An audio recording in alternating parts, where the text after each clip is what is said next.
Good morning, Kuhner country. Okay, my friends, the war in Iran continues to rage, obviously. Gas prices now are going up again. And the media, they never cared about quote-unquote affordability or high gas prices or high inflation when Joe Biden, when senile Joe was, Joey, when he was president of the United States. But they're making an awfully big deal now about the fact that gas has gone up, obviously, since the war began. Apparently now we're at about $96 a barrel for $96 a barrel for oil. And it actually hit 100, then it went back down again. And all of a sudden now, all of these talking heads on CNN, MS Now, the nightly networks, you name it, CNBC, Bloomberg, suddenly now they all care about inflation and affordability. But if you actually look, just leave aside the Iran war for a second and this current spike in oil and in gas prices, what's really happening is that there is a massive economic and political divide occurring as we speak. It's been growing now for many years, but it's now really coming to a head. And that is between red state America and blue state America. And in particular, some of the latest statistics that are now out show that blue states are losing population. They're suffering serious demographic decline. They're losing their tax base. The young workers and taxpayers are fleeing in record numbers, and they are slowly but surely committing economic and political suicide. The facts do not lie. The evidence does not lie. And leading the way, believe it or not, is Massachusetts. But along with Massachusetts, you have New York, California, New Jersey, Illinois, and Washington State. And to show you how bad the situation now is, I want you to listen to this. Washington State just passed, by the way, against their state constitution. The state constitution prohibits a state income tax. It doesn't matter. The Moonbats trample over the Constitution. It doesn't matter if they do it at the state level or the national level. In Washington State, the Democrat legislature and their Moonbat governor now are going to impose a 10% state income tax, 9.9%. It's really 10%. And in particular, they are pushing a wealth tax. This is now the rage in blue states. California now, big wealth tax on millionaires and billionaires. Washington State, New York, Mamdani has now come out and said there should be no billionaires at all, and he wants to soak millionaires. Massachusetts, as you know, we have a 4% surtax on millionaires. Illinois now wants to match Massachusetts. And so what is happening? The more you push this anti-wealth, high-tax, soak-the-rich Marxist agenda, which, by the way, is not driven by good economics. No. It's driven by ideology. An ideology that wants to punish success, punish the wealthy, punish those that are economically highly mobile. And so, let me tell you what's happening. When I say to you Starbucks, what do most people think besides obviously expensive coffee? To me, overpriced, but let that go. My wife loves Starbucks. Grace loves it. She goes for her fill-up every single day. Okay, but let that go. Her $7 coffee. You think Seattle, Washington, it's an icon. Starbucks is an icon in Seattle. Well, guess what? Starbucks and their very wealthy billionaire founder and CEO, former CEO, are now leaving. They are leaving Washington State. They're done. They're fleeing the high taxes. They're fleeing this millionaire tax, and they are now leaving Washington state for a friendlier red state. Now, it's not just, and by the way, we're not just talking about a few individuals leaving. The company is leaving.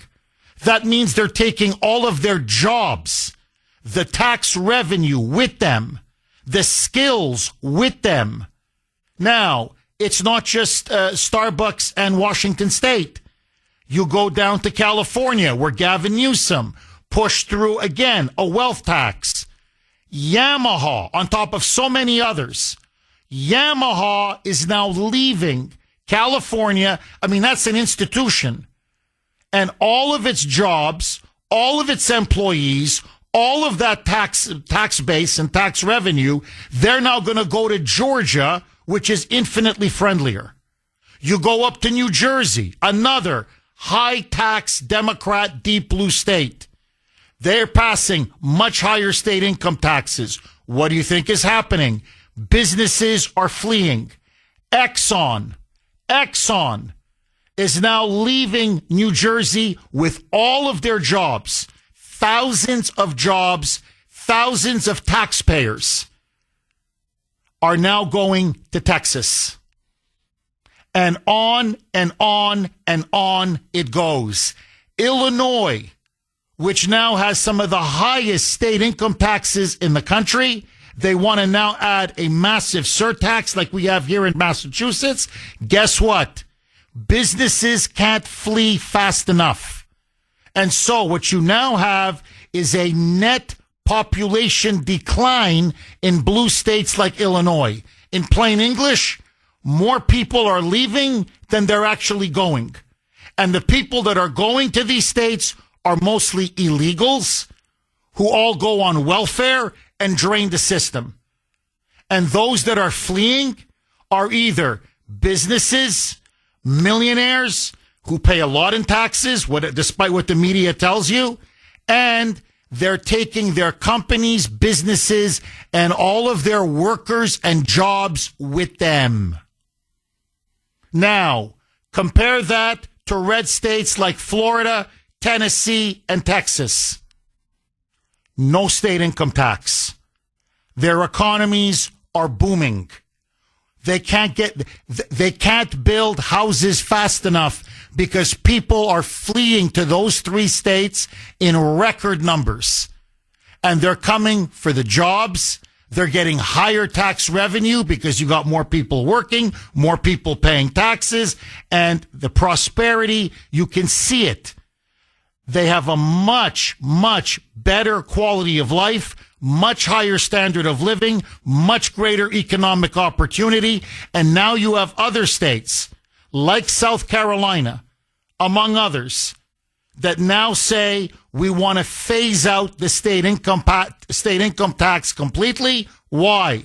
Because we want to bring in these people from Massachusetts or New Jersey or New York or Illinois or California or Washington State. In other words, you soak the rich. You don't get more revenue. You get less revenue. Why? Because not only do the wealthy leave and their taxes with them, but they often take their businesses and companies with them as well. And that means that blue states now are hemorrhaging hundreds and hundreds of thousands of jobs, hundreds and hundreds of young taxpayers, and they are going to red states. So in plain English, red states are getting wealthier. Red states are getting more prosperous. Red states, by the way, politically now, are going to have more clout in Congress because the more people you have, the more representatives you have in Congress. Blue states are getting much poorer. They're losing population. They're hollowing out their workforce and their middle class. And soon you watch, they're going to have shrinking clout in Congress because as people flee, so does congressional representation. That's why, by the way, they need the illegals to replace the taxpayers that are fleeing. What we are now watching is a country now that is divided in every way imaginable. And it is a tale of two states. Red states versus blue states. Blue states are failing. Red states are succeeding. And these blue states are committing economic and political suicide because they have now been captured by the radical socialist left. And so whether it's Mamdani in New York or Pritzker in Illinois or that clown Gavin Newsom in California or Healy here in Massachusetts, wherever socialism has been tried, wherever this anti-wealth Marxist agenda is implemented, it's an economy killer. It's a jobs killer. It's a wealth killer. This episode is brought to you by Spreaker, the platform responsible for a rapidly spreading condition known as podcast brain. Symptoms include buying microphones you don't need, explaining RSS feeds to confused relatives, and saying things like, "Sorry, I can't talk right now, I'm editing audio." If this sounds familiar, you're probably already a podcaster. The good news is Spreaker makes the whole process simple. You record your show, upload it once, and Spreaker distributes it everywhere people listen. Apple Podcasts, Spotify, and about a dozen apps your cousin swears are the next big thing. Even better, Spreaker helps you monetize your show with ads, meaning your podcast might someday pay for, well, more microphones. Start your show today at Spreaker.com. Spreaker, because if you're going to talk to yourself for an hour, you might as well publish it. 617-266-6868 is the number. Larry from Arkansas messaged me maybe about 5 minutes ago, maybe 10 minutes ago, I guess, and said, "Jeff, I'm Exhibit A." I mean, Larry used to live in Massachusetts and now is living in Arkansas, saying I fled a blue state like Massachusetts because A, economic opportunity is dwindling, and the taxes are just way too high. And everything is just so expensive and so unaffordable. And they just take so much money out of your pocket. You have to go where there's A, more jobs, and B, you keep more of your money. And that's what's starting to happen now to blue states, not just Massachusetts, all over the country. Now, there's also something else that's going on, which is accelerating the decline of, blue states, not just economically, but population-wise, as the people just keep leaving. Look at what Mamdani is now doing in New York City. Okay, besides the fact that he invited a Jew-hating, anti-Semite, pro-Hamas, pro-radical Islam sympathizer, Mahmoud Khalil, the guy that, our government's been trying to deport. And they stuffed their faces because it's Ramadan, and they're stuffing their faces because they're fasting.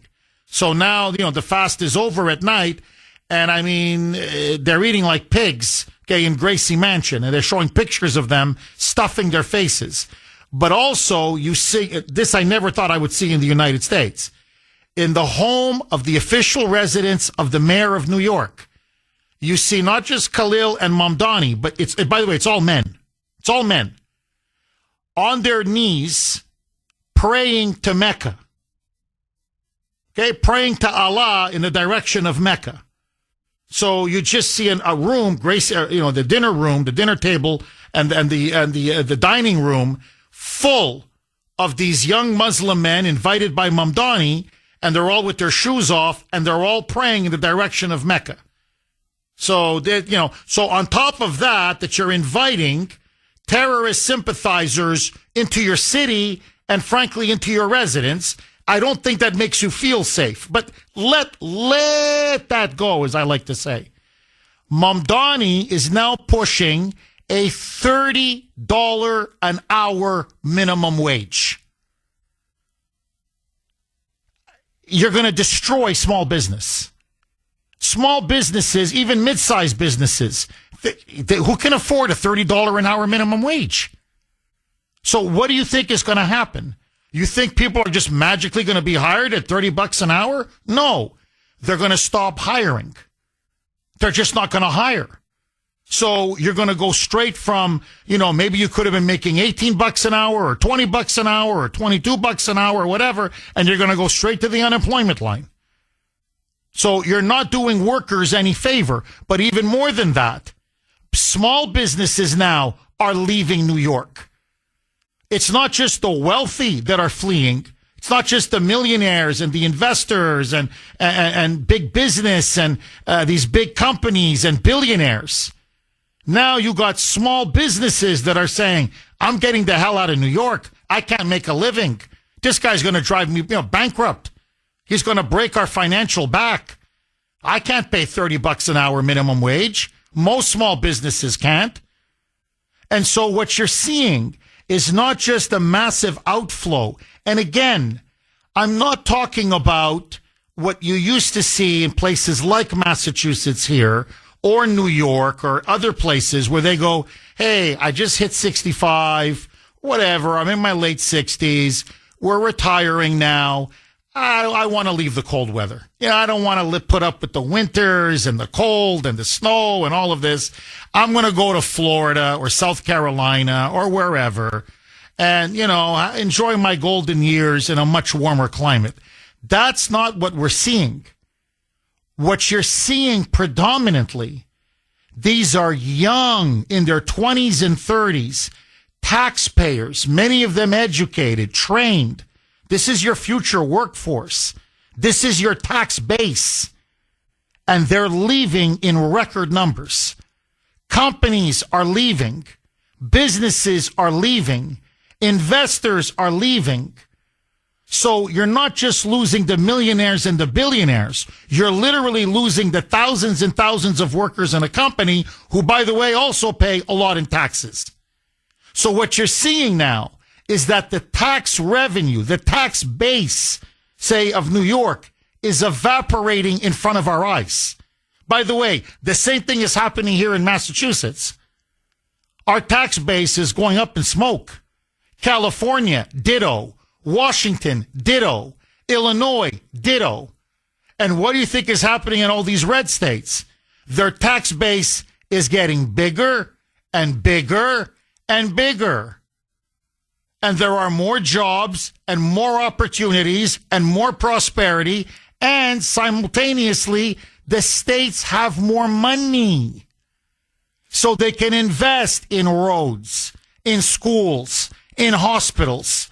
That's another thing. So just, drive in a red state compared to a blue state. Here it's potholes everywhere. There you're like, my God, all the roads are paved. They're beautiful. Here, our schools have no money, no resources. There, you're like, it's beautiful, brand new schools. And the teachers are getting more money. Staff is better paid. Okay, my friends, I want to ask you, what do you make of these new findings? This is coming out now, a lot of studies showing that blue states are falling behind. People are leaving. They're leaving in record numbers. People say that life has become too unaffordable, too expensive. Taxes are way too high. There's just less economic opportunity, that middle class, working class taxpayers just are barely treading water, and people are leaving. There's no question. The numbers now don't lie. And my question to you is, do you find life now has become too expensive? Do you find the affordability an issue for you? And I don't want to mean politically, Biden, Trump, or any of that. What I mean is just living in a blue state. Is it just too expensive? Are the taxes just too high? Are there just not enough economic opportunities to rise, to grow your paycheck, to get ahead? And are you thinking of leaving to a red state? Or have you already left to a red state because you just couldn't stand the economic mismanagement and the tax and spend crippling philosophy of the Democrats? 617-266-6868 is the number. Let me just lay my cards on the table. I took Grace and the kids to the movies over the weekend. Okay. Long story short, everybody, they wanted to go see a movie. I said, sure, why not? Let's all go see a movie. Tickets, $15 each. And Ava now is 13. So, under 12, you get a little bit of a child discount. Now they all pay full freight. They're for adults. Okay. So that was $60. She doesn't look 12, Mike. But I don't like to lie, Mike. Mike is saying, why don't you just say she's still 12? I don't like to lie, Mike. It rubs me the wrong way. So, it's against my what I believe in. But anyway, long story short, so I can't even save on Ava. So now it's a full ticket for all four of us. $60. Okay. Obviously, Grace and the kids want some popcorn, couple of drinks, some sodas. Grace likes those Raisinets, the raisins with the chocolate, milk chocolate coverings. They're covered in milk chocolate.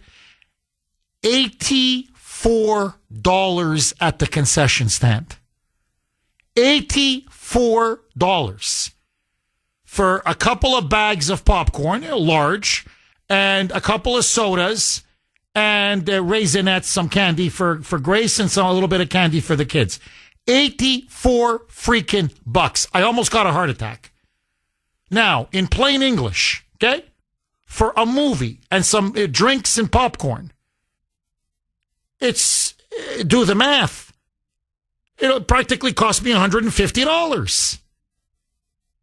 And I'm looking at this and I'm like, this is crazy. How is a middle-class family supposed to survive in Massachusetts? Now, I understand the argument is, well, Jeff, just don't go to the movies. So this is now the life in life in blue state America? Don't go to the movies? Or don't go to the movies, but don't have popcorn. Now, look, I may come across now as an entitled jerk, but to me, I'm sorry. What are the movies without, some popcorn and some drinks and a little bit of candy? I mean, that's part of the whole movie-going experience. This is America, for God's sake. But now it's become, if for a family of four, it's become too expensive to go to a movie. And this was an afternoon showing, by the way. It's become now too expensive to go to the movies. I'm not talking a vacation. I'm not talking, buying an extra car. I'm talking about just going to the movies. Blank you $145. Okay, let's not quibble. $150. Now you tell me, how is a middle working class family supposed to survive? Now, furthermore, this is what Maura Healey and the Democrats have done to Massachusetts. These are facts. There is a new report, a new study out from a think tank called the Pioneer Institute.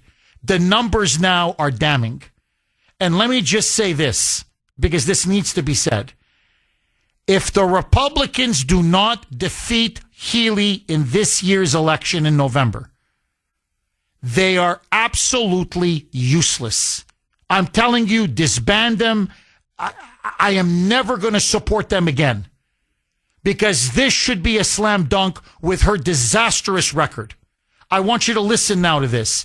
These are the facts. These are the numbers.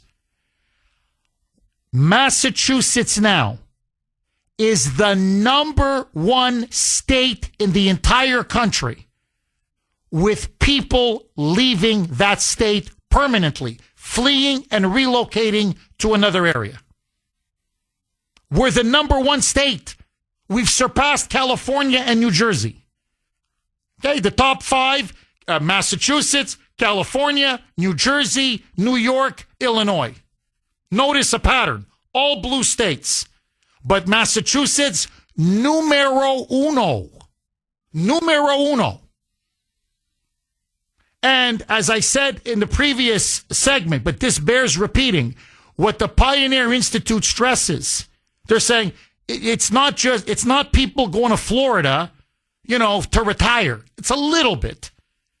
Overwhelming majority between the ages of 26 and 34, both men and women, many of them educated, who can't find work in this state, or if they do have work, say that the taxes are way too high, that it takes such a bite out of their paycheck, and the cost of living is just too expensive. Rent, too expensive.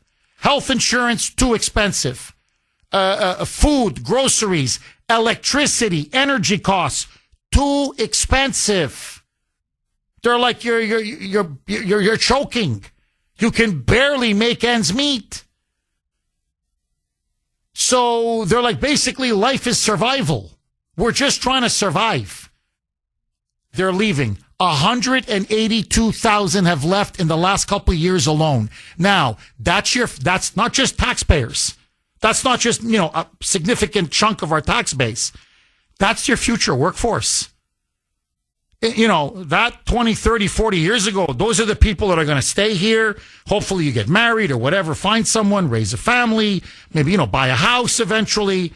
That's the future of your state. Gone. Gone. Gone. And they're not coming back, believe me. And where are they relocating? Red states.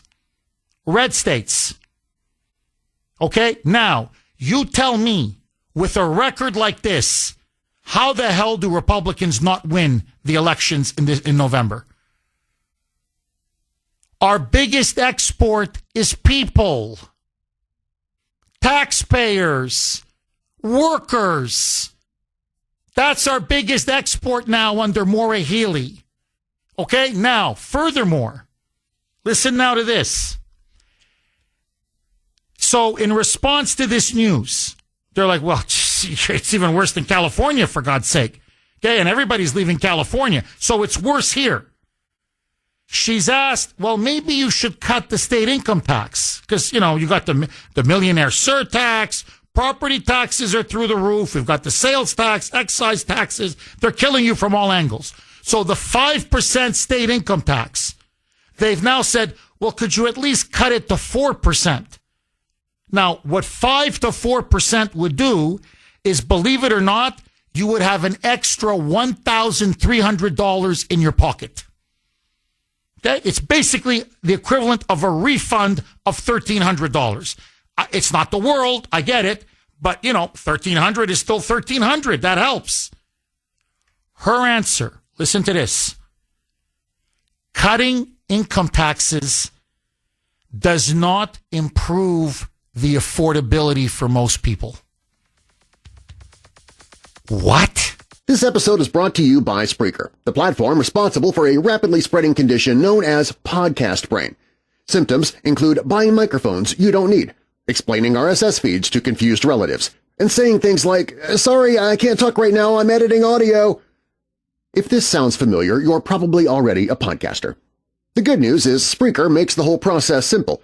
You record your show, upload it once, and Spreaker distributes it everywhere people listen. Apple Podcasts, Spotify, and about a dozen apps your cousin swears are the next big thing.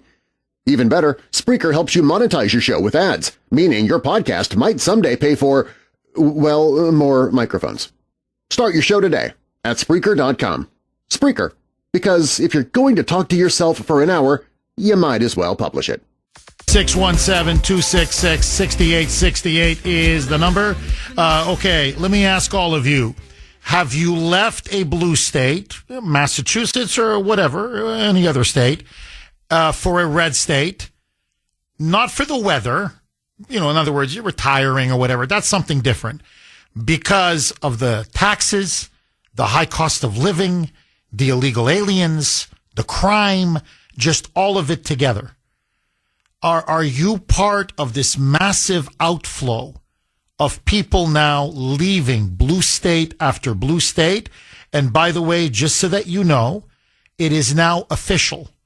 In 2025, those are the latest numbers last year, Massachusetts was the number one state for people fleeing, leaving, and relocating to another state.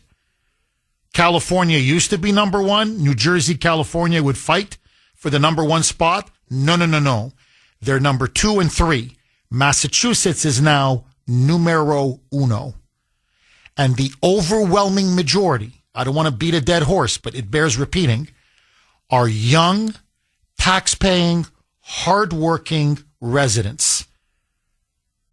As the Pioneer Institute said, the Democrats' policies under Healy are literally hollowing out the middle class, the working class, and the future workforce of Massachusetts. These are taxpayers, and they're taking their taxes with them. Say their tax revenue with them. 617-266-6868 is the number, and we're being left with the illegals and paying for everything. So you can see how this is going to, in the end, this whole thing is not going to work. That's what you call the third worldization of a state. Now, I want to read this from Kev. Kev sent this to me on Messenger. Jeff, I am leaving Massachusetts for North Carolina. Not really a red state, more purple, but affordable. We were close to buying in South Carolina a few months ago. I was talking with the gentleman at the bank we were getting our mortgage from. He says he had been writing mortgages for 35 years. Now listen to this. He said it used to be people were leaving Massachusetts, New Jersey, New York, for Florida, South Carolina, North Carolina because of the weather. Now it's because of the politics and the affordability, or rather the lack of affordability. Are you one of those people, or are you thinking or planning to be one of these people? 617-266-6868. Frank in South Carolina. Thanks for holding, Frank, and welcome. Good morning, Jeff. Frank. Go ahead. Go ahead, Frank. The floor is yours, my friend. You know what, Jeff? I got to tell you something. You've been telling the truth. You've been giving out the best information. I say it 1,000 million times, but you know what, Jeff? You are the king of WRKO. I'll tell you, there's other people on WRKO, and you didn't put me up to saying this, but you are the best. And everything you say is true. You have the best callers. I can't say enough good things about you, but you know what, Jeff? Thank you. Frank, if you don't mind me, and thank you very much for your kind words. Frank, I want to ask you, because you live in South Carolina, did you go for the weather? And I've been to I honeymooned in South Carolina. I love it. I think Charleston is beautiful. I think there are parts of the state that are stunning. Myrtle Beach, some of the beaches are just gorgeous. So I get it if people want to live there for the weather, the beaches, the beauty. But are you living in South Carolina for that? Or are you living there because you just couldn't take the taxes, the high cost of living, the illegals, the crime, in other words, the crazy politics of Massachusetts? Jeff, it's everything. It's everything. You know the first thing I noticed when I came here? I'd go to Walmart. I'd go out to a restaurant, a shop, or anywhere. And the people are, yes, sir, no, sir, yes, ma'am, no, ma'am. The people have manners. The people have class here. It's like the soul. It's like the soul. They have a soul. They have a heart. They have a mind. They have manners. Even when you're driving, people let you merge in. It's everything, Jeff. It's everything. Not just one thing, not just five things. It's everything. Everything is better here. Oh, you're dead on. Frank, look, I don't need to tell you this. You drive. Who lets you merge in Boston or in Massachusetts? It's war. When you drive, it's war. You're lucky if you make it home alive the way people drive over here. And you're right. There's no yes, sir, no, sir, yes, ma'am, no, ma'am. You get the finger. That's all. It's blank you. That's all it is. It's blank you, blank you. No, Frank, you're dead on. Frank, thank you for that call. Really good call. I hear that all the time. They go, Jeff, yeah, the taxes are lower, no question. There's more economic opportunity. It's much safer, much less crime. But they go, Jeff, this is what I'm told over and over. It's America, Jeff. When I go to a red state, it's America. People are friendly. People are well-mannered. They're generally patriotic. It's a different way of life. Here, it's dog eat dog. And you're just struggling to survive because the government's got a target on your back. If you're a taxpayer, they want to keep picking your pocket. Everybody wants to pick your pocket. Mike in Middleborough. Thanks for holding, Mike, and welcome. How are you this morning? I'm good. How are you, Mike?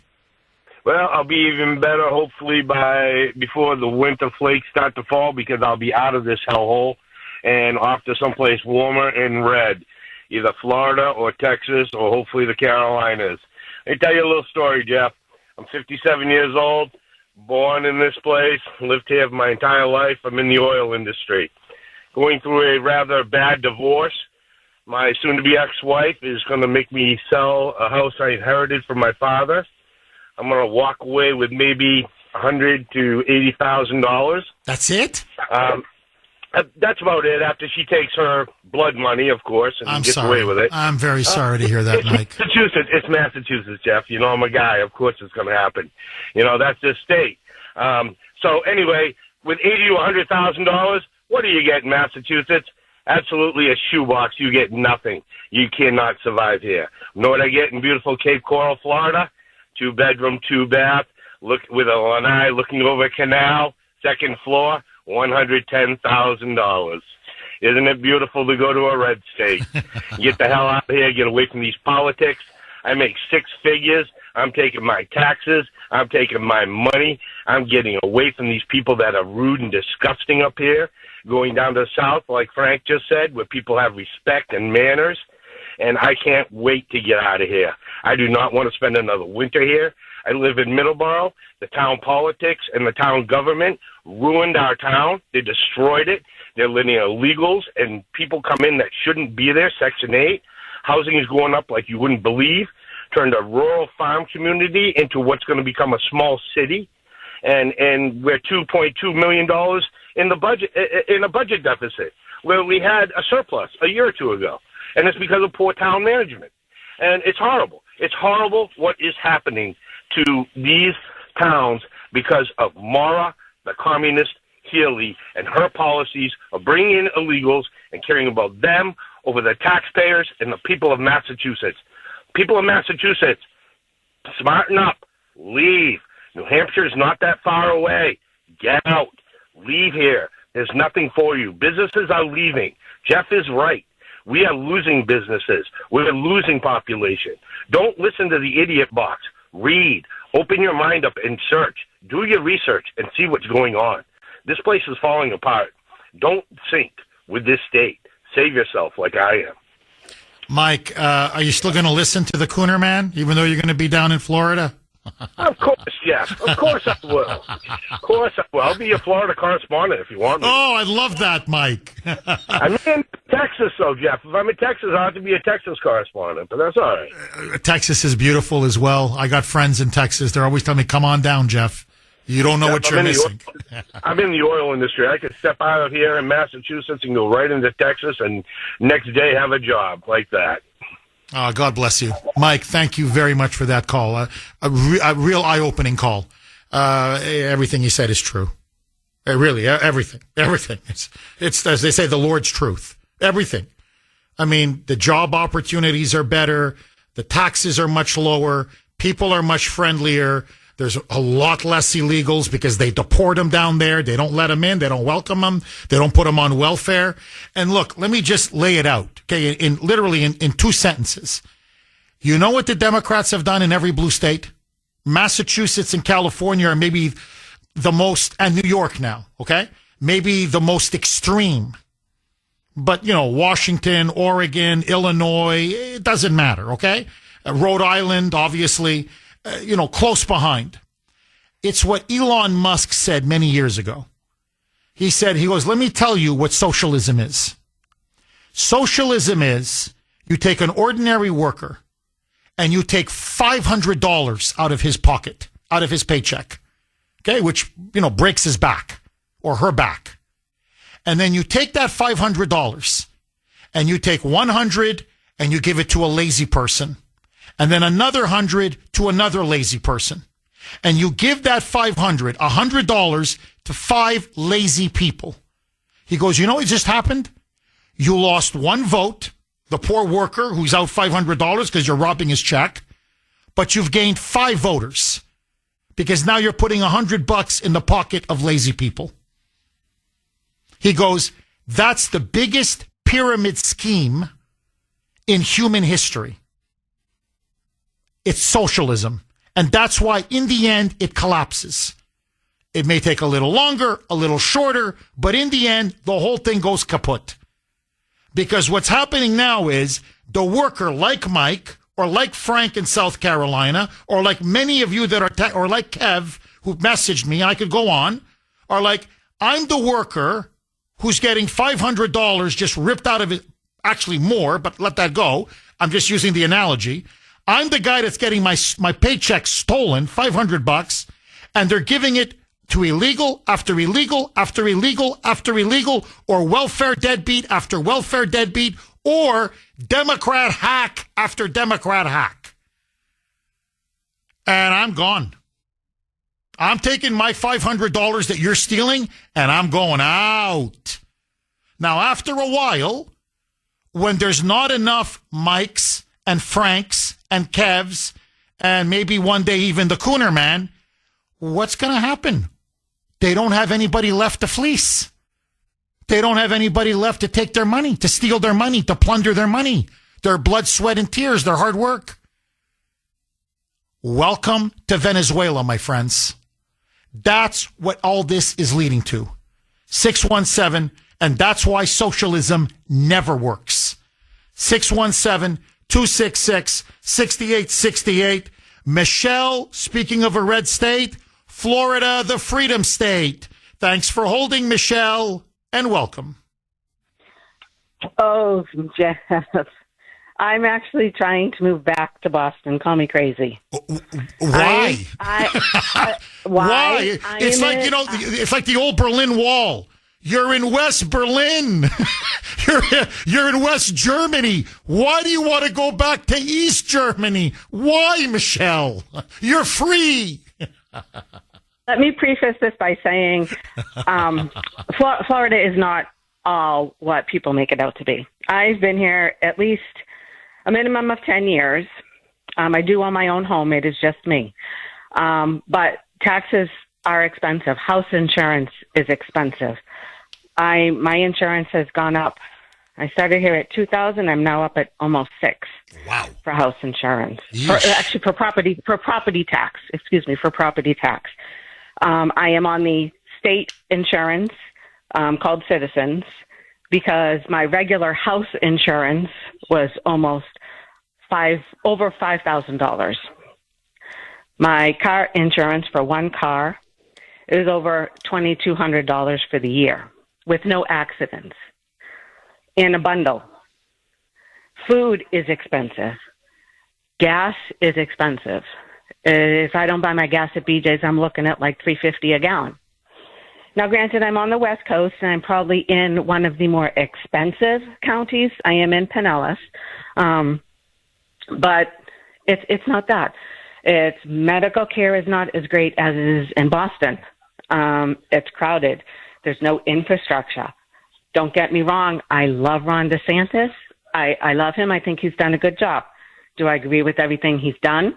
No. Do I agree with most of it? Yes. I do work for the state in the medical field, and my pay is not great. I make probably about what I made when I was first starting out in the medical profession as a state worker. And I think max in Florida is probably about $50 an hour in a hospital setting. So it's not what people think what it is meant or what it is, what some other people say it is. Is it great? Yes, it is. But I'm tired of living in 105 to 110 degree humidity in the summer. I've gone through 5 hurricanes. My house has been fine, but still going through 5 hurricanes can be really traumatizing. I would rather go through a blizzard. So there's pros and cons to both. Interesting. Michelle, if I'm getting too personal, please tell me, and I promise I won't be offended. Why, why not relocate somewhere else? I'm just curious. Why come back to Boston? Is it because do you have family here? Is that the reason? Or is it because of the healthcare? Because you are right. The one thing I have to say that Massachusetts in general, but Boston in particular, hell, I'm seeing my doctor at 1:00 today. The healthcare here is really world class. I mean, it's really good. And, when I go see my doctor, I'm always, in the waiting, and I'm waiting, in the waiting room. And there's people from New Hampshire, Rhode Island, Connecticut, Maine, Vermont. They'll drive hours.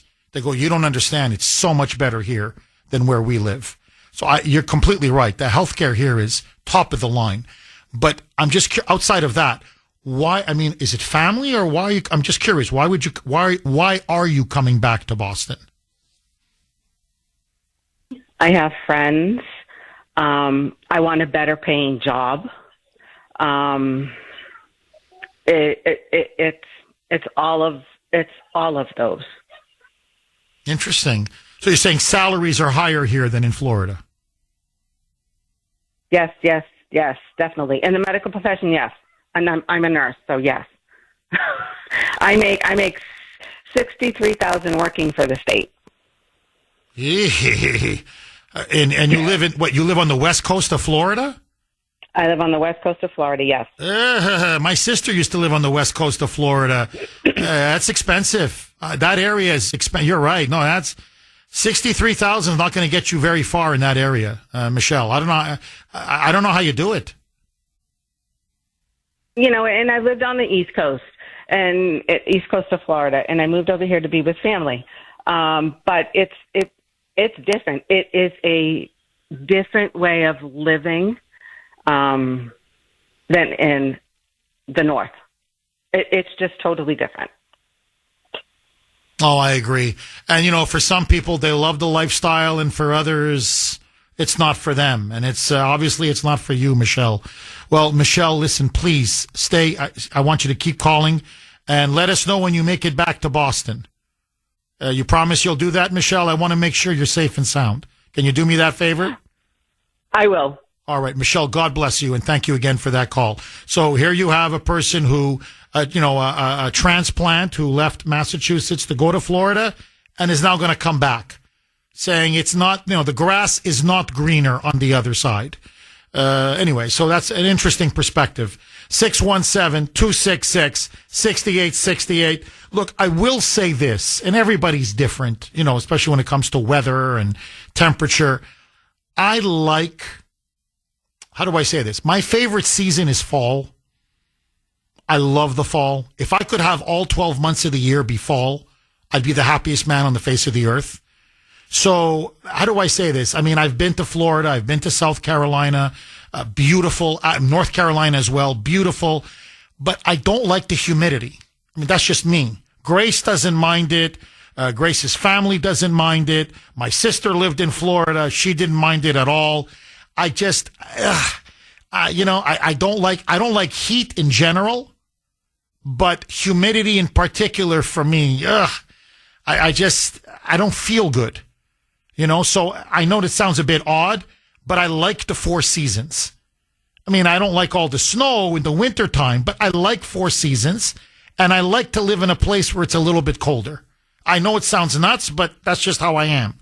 So for me, the weather wouldn't be that much of an attraction. For me, it's other things that would be an attraction. 617-266-6868, but that's just me. Keith in Brockton. Thanks for holding, Keith, and welcome.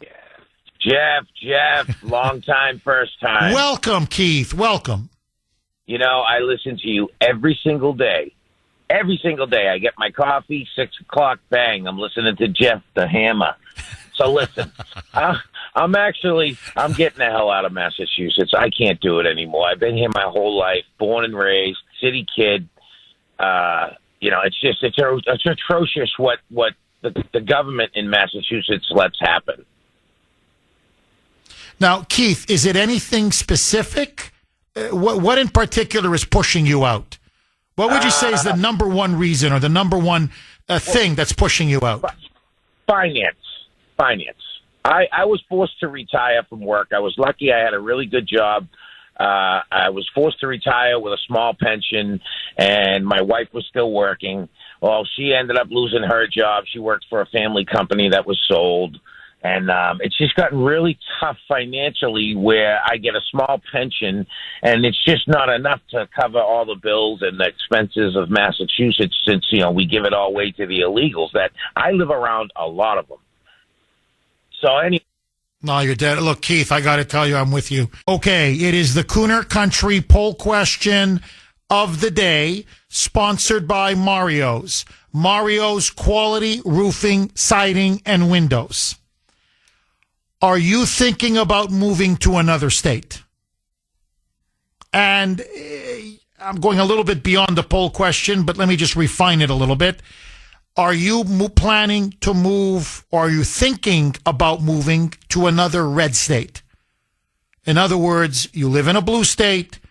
Are you thinking about moving to another red state?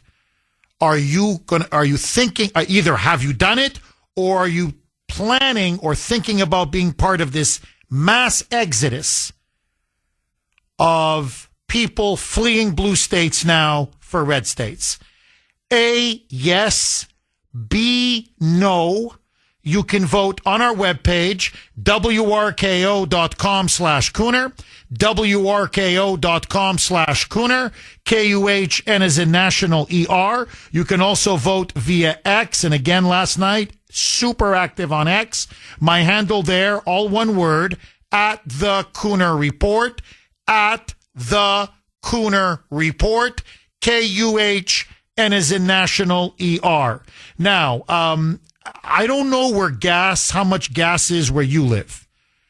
When I went to tank up, and this was maybe 2 days ago, gas was $3.39 a gallon in my area. It was $2.89 just before the Iran war began. So it's gone up about 50 cents a gallon, $3.39. Mike says that he went to tank up recently. It's $3.50 where he is in New Hampshire. Sandy, in response to the call from Michelle in Florida. Remember, Michelle was, complaining about saying, hey, things are pretty expensive here in the west coast of Florida where she is. Gas is $3.50 a gallon. She listed other things, but she said, hey, gas is not cheap here as well, $3.50. This is what Sandy texted me. Jeff, $3.50 a gallon. It's $5 a gallon now in Massachusetts. Gas is not cheaper here in Mass. Taxes are not cheaper here. Food is not cheaper here. So she's saying, whatever, she understands Michelle is not happy with her salary and she's in the healthcare business. She's a nurse.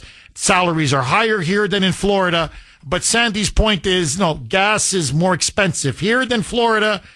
Taxes are much higher here than Florida. Food is more expensive here than Florida. But I'm just, the $5 now, I know California is $5.33. The average in California, $5.33 a gallon, which to me is outrageous. Okay, disgusting. That's Gavin Newsom. That's what happens when you have an insane socialist running your state into the ground. Okay? But has gas gone up? I mean, am I missing something? Has gas gone up to $5 a gallon in Mass or in parts of Massachusetts? Is my area the exception? When the last I checked, it was, as I said, $3.39, $3.40. Okay, let's just round it off. $3.40 a gallon. Mike says it's $3.50 where he is in New Hampshire. Has it gone up that high that it's now $5 a gallon because of the war in Iran? I'm just asking. Because if that's the case, holy mackerel.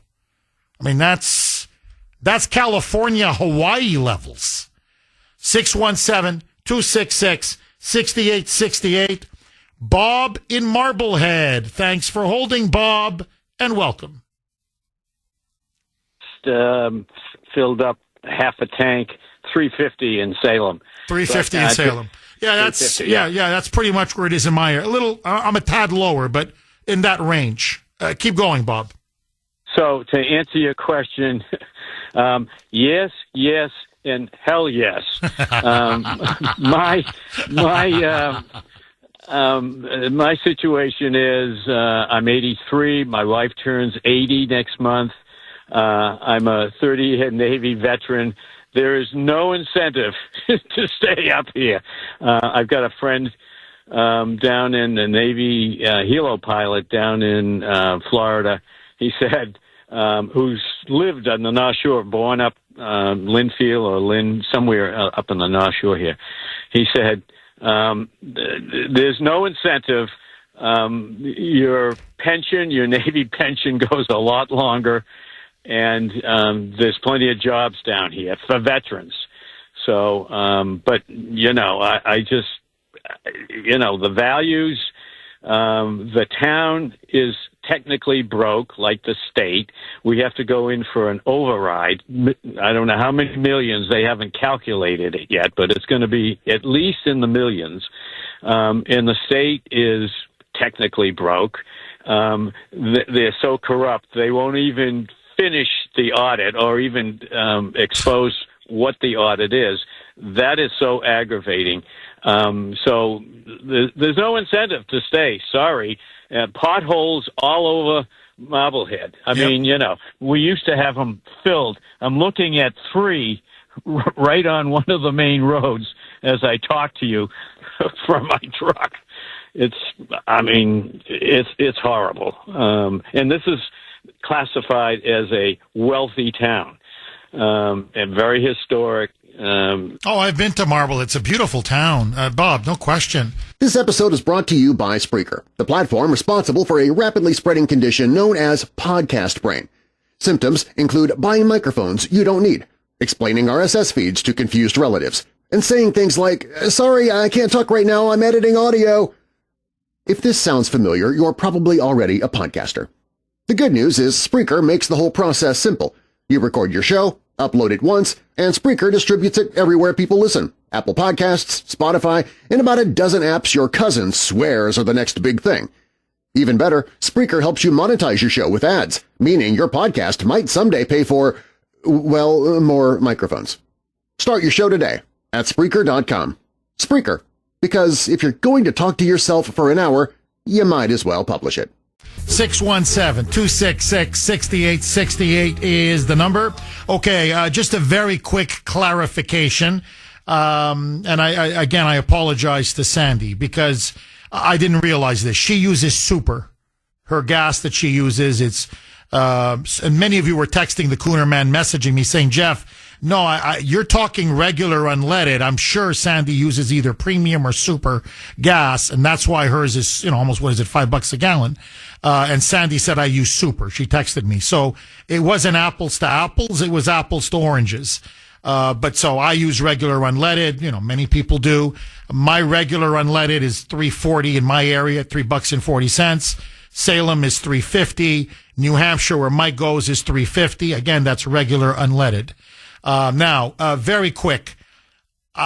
Great text from 603. I'm going to read it. Why? Because if I don't, all of our wonderful listeners in New Hampshire, and we have an army of them, they're going to kill me.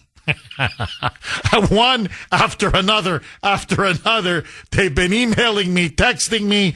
Basically, they're all on the same page or the same wavelength about what Massachusetts refugees, all of these mass people leaving to New Hampshire, what they have done to that poor state. So they're like, Jeff, why aren't you reading this? You need to read this. So, okay, here it is.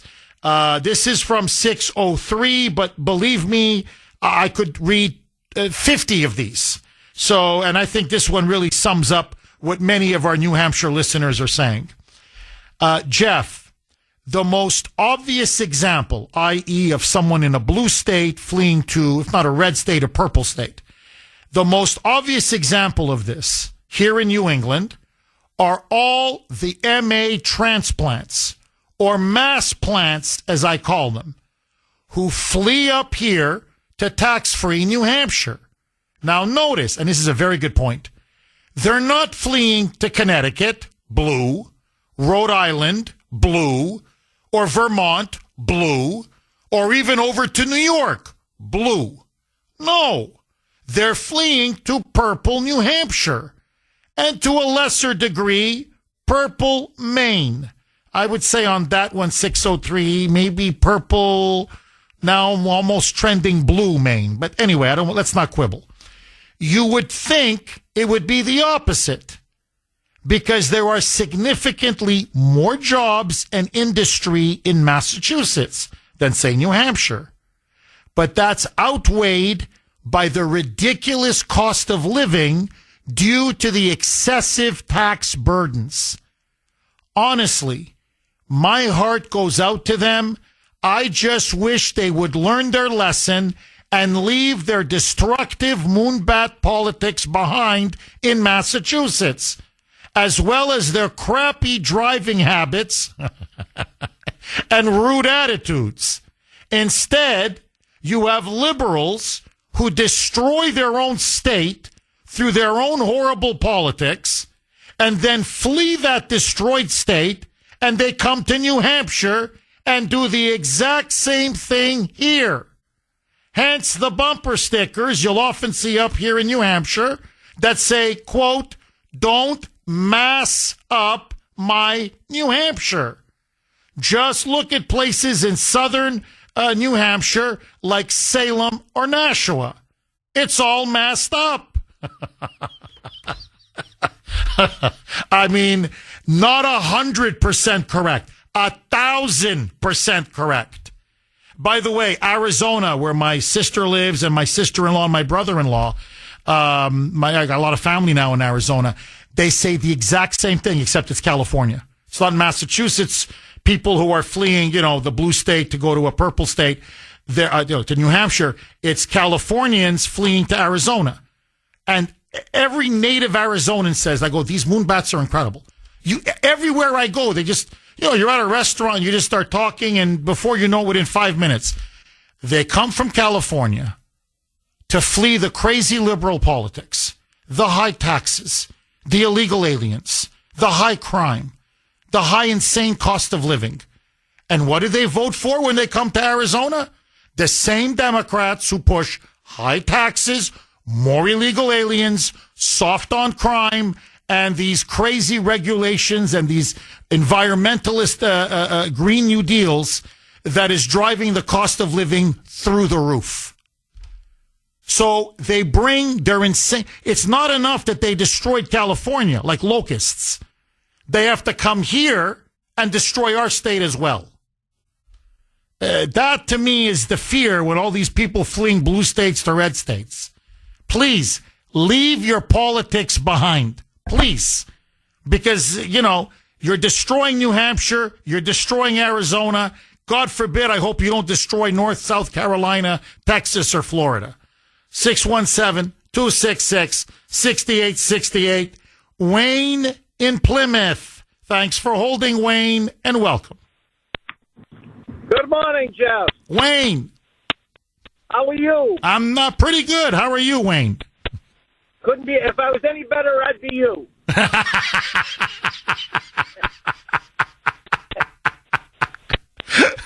Wayne, what's on your mind, my friend? The topic of leaving the state.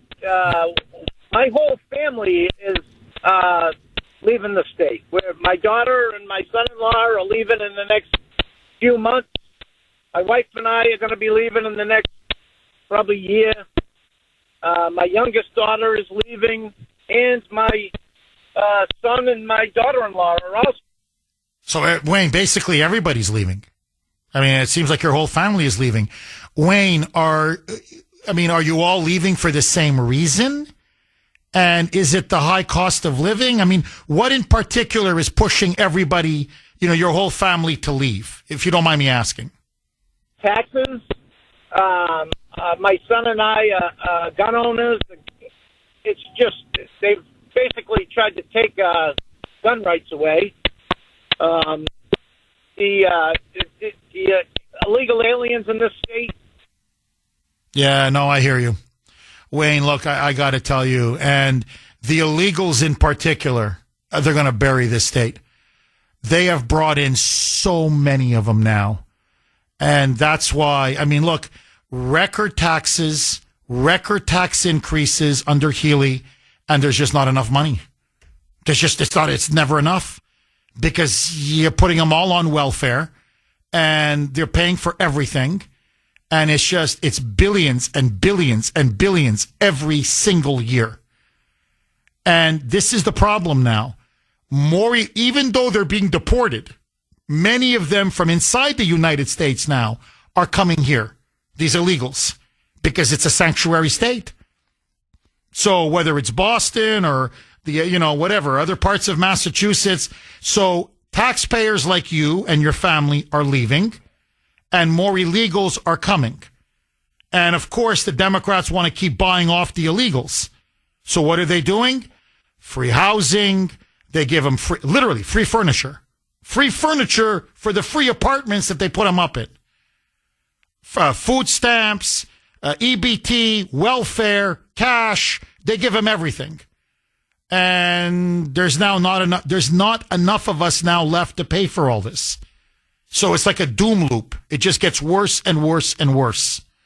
Charles in Florida. Thanks for holding, Charles, and welcome.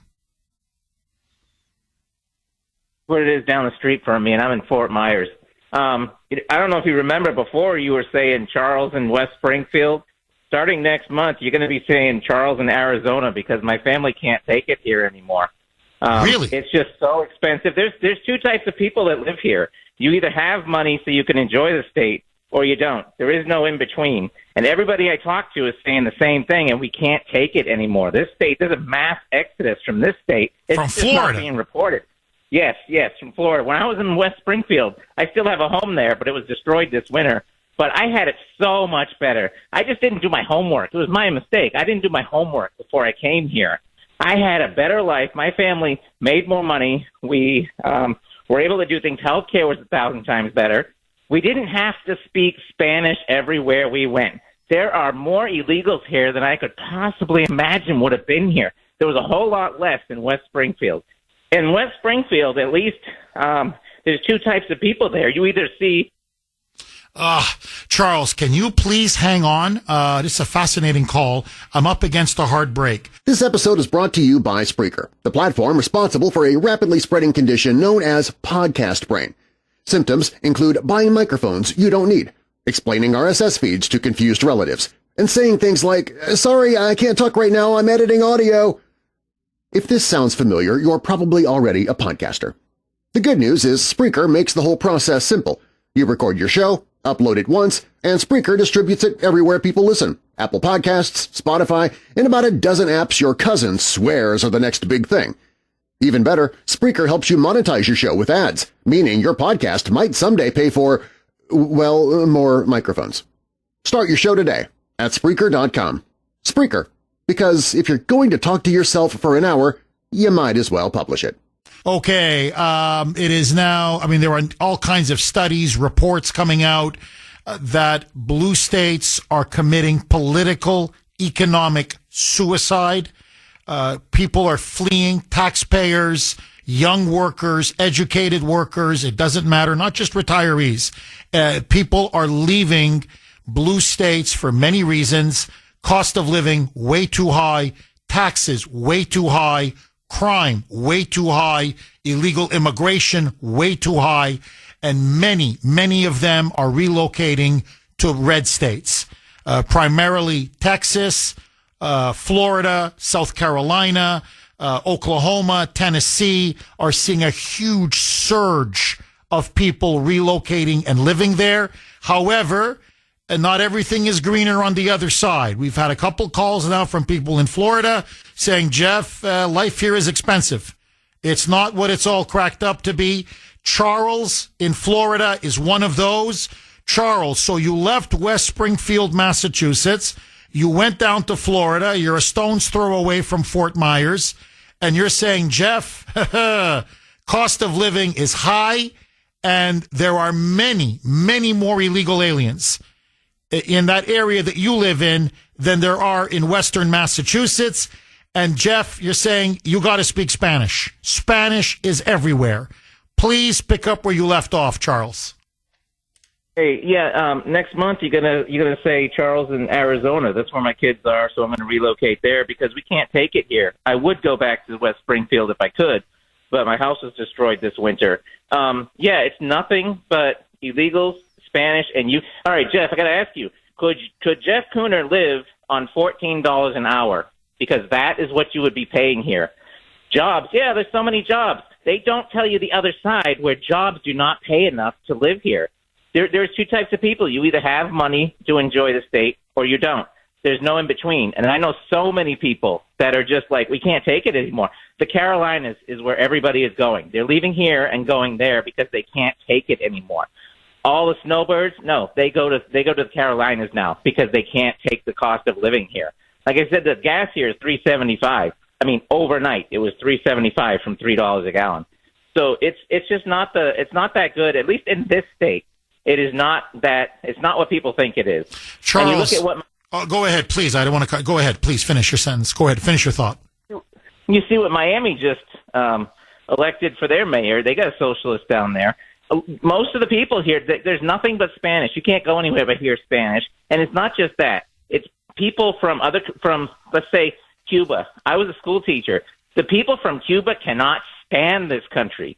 And they want it their way. And I worked with another teacher that was from New Jersey, and he said the same thing. That New Jersey was actually better. He had it better there than he has it here. I had better medical care in Arizona. I mean, in Massachusetts. The schools were a lot better in Massachusetts. The weather was 1 billion times better in Massachusetts than it is here. I can't take 80 degrees every single day. It's just too much. I want seasons. But it's just not the big utopia people think it is. But it's just not being reported that it's like that. So my family can't take it here anymore, and I'm not the only one. A lot of people cannot take the cost of living here because the jobs don't pay anything because they don't have to pay anything because everything is on the side of employers. Employers want to do whatever they want to you. All the laws are on the sides of employers, and there's nothing you can do about it. And employees are just like, we can't take this anymore. I was making more money in West Springfield, having a better life there. And I didn't see illegals in West Springfield. I didn't have to speak Spanish in West Springfield. No, I hear you, Charles. Charles, I got to ask you, I'm just curious because you read about, and look, DeSantis is very popular in Florida. He won re-election, pretty resoundingly. And you read about how he's deporting so many illegals that, it's almost like a model for the rest of the country. And he gives speech after speech how illegals are not wanted here. We're not going to put you up on welfare. We're not going to accommodate you. And if we find you, as he put it, we're going to have ICE make sure they're going to deport you. So I'm just curious, is it just your area in particular that's overwhelmed with illegals and everybody speaking Spanish? Or is this more widespread across the state? It's more widespread. And also, part of that reason is also because he's saying, well, we're not going to put you on welfare or anything. That's because there are no services for people here, not just illegals. Americans, there's no services. My daughter's needs has. Charles, you broke up on us. Your daughter needs, and then we lost you. There was a disruption in the phone. So could you just repeat that? Yeah, my daughter has special needs, and we can't get services here. She was getting taken care of like crazy in Massachusetts, but here there's nothing. There's nothing for anybody. And so, but like I said, there's a lot of illegals here because they can get paid under the table here, and they are paid under the table. I have never seen one single ICE agent here or anything, but I see nothing but illegals here, and nothing's being done about it. They're not violent, and that's why nobody's saying anything, because they're not violent, but they're everywhere, and they're taking over. And so, Jeff, do you know Spanish? Because you would not be able to have your job if you did not speak Spanish here. It's not what people think it is. It's just way too expensive. Interesting. And we can't take it. Nobody can take it here. They're leaving. Lots of people are leaving. Interesting. Charles, thank you for that call. And I hope things work out much better for you and your family in Arizona. And please, Charles, keep calling in. I love it when I get perspectives like this from people on the ground. Charles, God bless you. And again, hope you and your family relocate and, honestly find what you're looking for in Arizona. God bless you, Charles. 617-266-6868. Okay, let me put it on the table. Have they oversold Florida? I gotta ask. I mean, it's by the way, I'm getting text messages and some emails from people saying Charles is right. Jeff, we live down here and it is expensive and there are more illegals than people realize. And it's what Charles said is true. They're not really violent, but there's a lot of them and they're working under the table. And Spanish is rampant. You hear it everywhere, Jeff. Nothing against the Spanish language. Nothing at all. It's just, we speak English. They're saying, Jeff, I speak English. I don't understand Spanish. So I feel a bit like a stranger in my own country. That's what I don't like. It's not the Spanish. It could be any language. It's just, I only understand English. 617-266-6868. Mary, speaking of Florida, in Florida. Thanks for holding, Mary, and welcome. Mary, do we have you? You have me now. Yes. Go ahead. Yeah, again, there's something going on with the phone connection. But anyway, okay, we got you. Go ahead, Mary. I'm a resident of Naples, Florida, a new resident. I just spent 11 years on Marco Island, which is the island on the southernmost tip of Florida. Florida is a unique place. Naples is unique. One of the most expensive cities, I believe one of the most expensive in the country. So I'm dealing with a different demographics and economics. Having been retired, and my husband said in 2006, if we don't get out of Massachusetts, they'll take everything we've spent our lives saving. They will get it from us in taxes and overpricing us. And he was right, Jeff. He was right. We went from Massachusetts to New Hampshire, and we were able to hold on to our retirement, bought a second home in Florida, and ended up becoming residents here in 18. Best move I ever made. But my life is different. I'm not earning my money. I'm retired, and Florida woke up during COVID. We saw what was going on in the other parts of the country. There's a very strong grassroots fraction here in Collier County. We are the first county in Florida to remove the fluoride from our water. For 75 years, they've been fluoriding our water, which causes brittle bones, cancer, and lowers the IQ in children. Our government hates us. Wake up, America. Mary, I'm just curious, Charles, Michelle, we've had a few callers now that say, they're leaving. They're leaving Florida. They're saying cost of living is too high. It's hard to make ends meet. Salaries are much lower. I just got literally one more message from someone saying, Jeff, I know Florida. Try making more than $14 an hour. Yeah, there are jobs, but they don't pay that well. And certainly not enough to afford, a decent apartment and pay your groceries and your bills. That your taxes are lower, but you're struggling in a different way because the salaries are much lower. So as Charles said, there's only two kinds of people, those that can afford to live in Florida and those that can't. Now, obviously you can afford to live in Florida, but from what you've seen, is that true?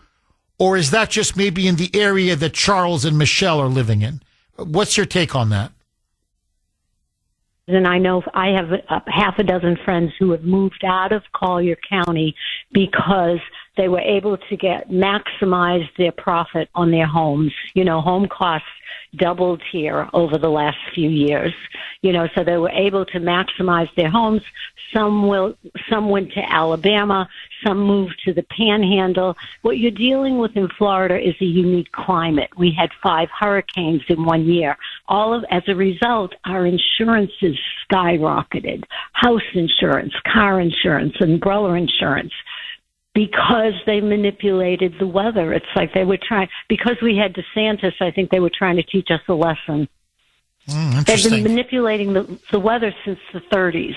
Interesting. And to have 5 hurricanes in 1 year was more than a freak of nature. Oh, and people got hammered. No, I hear you. I hear you. And you're right. The insurance rate, that's another thing they're texting me like crazy on this, people from Florida. And they're saying, Jeff, the insurance rates are through the roof down here. And a lot of it is because of the amount of hurricanes we've been getting. And they go, that's a big factor. Mary, thank you very much for that call. I really appreciate it. Now, look, that's just me. Call me, me. I'm more cautious. I'm not just conservative politically. I'm conservative in general.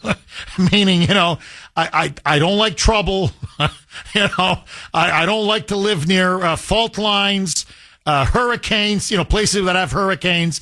That's another reason why, personally, I wouldn't live in Florida. My sister didn't mind. She loved it there. She didn't mind the hurricanes. When she lived there, it wasn't 5 in a row, but whatever. It was, one every year or one every 2 years or every couple of years. So, other family members are different. I see hurricane, I get nervous. Even if it's 100 miles away, I get stressed, I get nervous. I'm like, I need a hurricane like I need a hole in the head. So that's another reason why I like to live in a place like New England, because A, we get the 4 seasons, which I love, and B, honestly, what do you get? A blizzard. That's the worst thing. It's okay. So, who cares? It's just snow. You don't drive like crazy on the road, you're going to be fine. So, I don't like natural disasters. I try to stay away from places with natural disasters. And that's why I don't think I'm ever going to retire in Florida or South Carolina or places like that. Personally, it's why I prefer where my family lives, a lot of them in Arizona. It's freaking hot, but it's the desert. What the hell happens in the desert? Nothing happens in the desert. You know what I mean? So you don't have to worry about hurricanes and stuff like that. 6-1 or whatever. San Francisco, forget California. I know it's going down the tubes. But, we visited, Grace and I, San Francisco about 20 years ago. Beautiful. San Francisco is beautiful. Gorgeous. And we were just, she said to me, hey, would you ever move here? Leave aside the crazy politics. I said, no, I'm not moving to a place that's sitting on a giant fault line. I'm sorry. Now, do they get earthquakes every day? No. But I'm not waiting for the big one. So, listen, I avoid trouble. I try to avoid trouble as much as possible. 617-266-6868. Bob in Plymouth. Thanks for holding, Bob, and welcome. Paul, one thing you didn't mention, at least I didn't hear you mention it, the fact that Maura Healey is demanding that the federal government give each household $1,745 because of tariffs. And she didn't say legal citizens. She said every household. So we all know what that means, another giveaway to the illegals. What say you? Bob, I literally did a tweet on that a couple days ago, and you're completely right. It's why I said again, I keep saying it over and over, if the Republicans don't beat Maura Healey, they're dead to me, because they're worse than useless. This fraud, here's another cheap publicity stunt.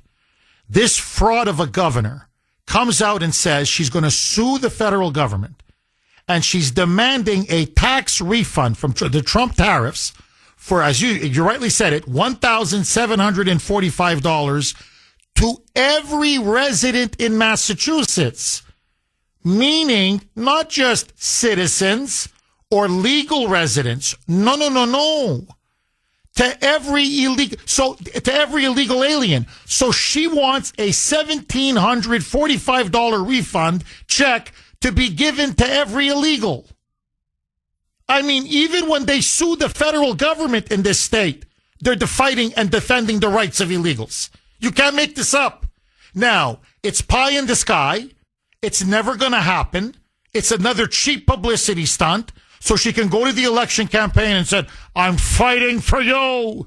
Well, how are you fighting for us? Well, I'm suing them for a $1,745 refund check. Oh, wow, Maura, which you're never going to see and you're never going to get. Now, as I pointed out on X, and I hope the Republican candidates running for governor are listening, okay? Because this is such an easy rebuttal, you can destroy her. If we cut all funding, state funding to illegals. If Maura Healey just said, you know what, for the illegals, it's over. No more housing vouchers, no more free furniture, no more food stamps, no more SNAP, no more welfare, no, all of it. Mass health, nothing. You're getting nothing from this point forward. She could cut, or the Massachusetts government could cut a $2,000, not $1,745, $2,000 refund check to every resident in Massachusetts. Every year. Every year. $2,000 for you. And again, next year, $2,000 for you. And it keeps going. That's how much we're spending on illegals. That's it. All she has to do is say, no more money for illegals. We're cutting it off. Everything. We're just cutting it off. Not an imaginary $1,745 that you're never going to see, but an actual $2,000 check. Now, I could use a $2,000 check.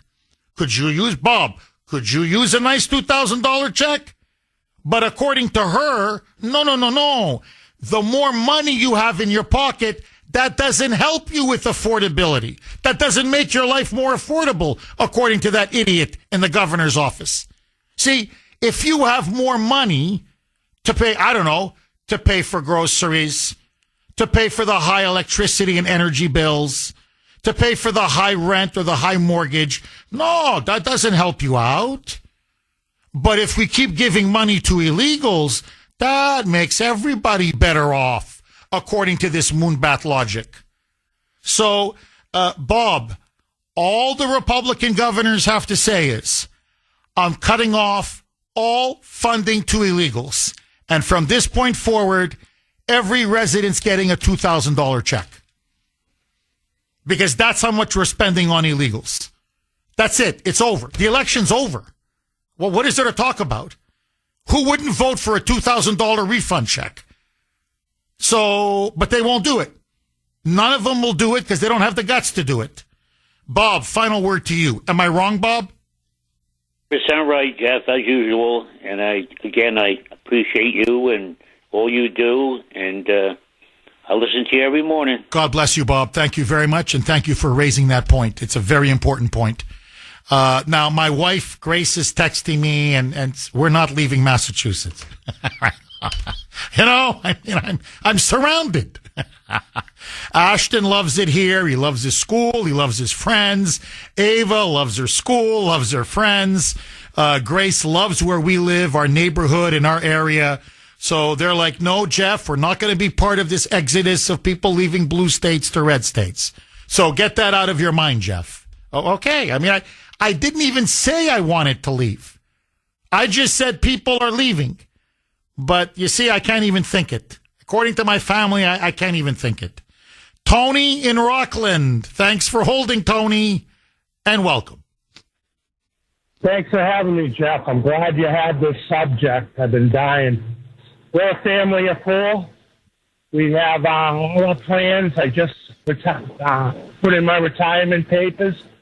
We're out of here. We're taking our 4 paychecks. We are gone in the next 3 to 4 months. Our house will sell in a day, and you know the home prices. So all these people that are sitting in traffic and voting for these politicians, you can pay for it because we're not. We're out of here. That audit, when they don't do that audit, those people 250 years ago would be hanging from trees because they're stealing from the people. So you people just keep voting for it, not us four. Tony, if you don't mind me asking, and again, I promise I won't be offended if you don't want, if I'm getting too personal, where are you planning to go? Is it a red state or? Yeah, I mean, after this winter, I don't want to wreck it for New Hampshire. We understand. We got compassion, man. Tony, please hang on. I want to know where you're going. 617-266-6868. Okay, let's go right back to Tony in Rockland. Tony says he's had it. His family's had it. They're leaving. The taxes are too high. He's done with the crazy politics. and he's taken not just 4 people are leaving, 4 taxpayers are leaving. So that's a lot of tax revenue that's going right out the door. And he's saying, you know what? You want to keep voting for these people here in Massachusetts? You love your illegals? You pay for the illegals. But we're not paying for the illegals anymore. Tony, if we can just pick up where we left off. So I know you're out the door. You said you're going to be done. You're leaving very soon. Is there in particular a place where you guys are planning to go? Are you planning to go up to New Hampshire? Or are you planning to go somewhere down south? We would have went north if I could hit one of those unlucky Massachusetts scratch tickets. But, I mean, after this winter, we really decided the hills, North Carolina, Virginia, they're going to stay away from Washington, go up in the mountains. I mean, you can't find the perfect place. And as far as there's people that can't leave, we understand that and stuff. But what's going to happen is it's going to get so bad in this state that those crook politicians, they're going to take their money and go up to the lakefront on Winnipesaukee and go, I got my money, and everyone's holding it. The only way you fight it is if you don't like it, you vote these people out. If they're not voted out, then pay for it. So, Tony, is there anything that can happen? Say Maura Healey loses in November. In other words, is there anything that happens in the near future that could convince you to stay? Or are you saying, I'm done and we're moving no matter what? Call it for what it is. It's a beautiful state, the coast, the water. We go out to Notre Dame in Indiana. Beautiful out there, but this state, it ranks with New York and California. It'll never change. And if you can go. It's a way to, send her a message. I mean, what are they going to give you, $17.45, and then you got to pay that back to National Grid for that? I paid $150 for a small apartment in the middle of the winter. I got a bill for $370, and they go, oh, they gave me $8 credit. Ah. Unbelievable. Well, that's a great point, by the way. They give you this, which is you're never going to get, this bogus refund from Trump's tariffs, because the federal government is not going to give anybody a refund over the tariffs, and she knows that. But let's just play along. Hey, what is that? That goes to Eversource. That goes to National Grid. That's a month or 2 of your energy, right? That's what you're going. That's where that refund is going. So, they're just robbing Peter to pay Paul. That's the scam in this state. Tony, thank you so much for that call. I really appreciate it. 617-266-6868. Mortimer in Mattapan. Thanks for holding, Mortimer, and welcome. We just lost Mortimer. Okay, Mortimer, if that was on Mortimer's end. Okay, so, all right, so Mortimer, if you want to call back, please do, but that wasn't on our end. Dan in Florida. Everybody's now dumping on Florida. I want to hear from Dan. Dan, how are you? Jeff, I was up in Boston, 2 weeks ago. Happy to get out.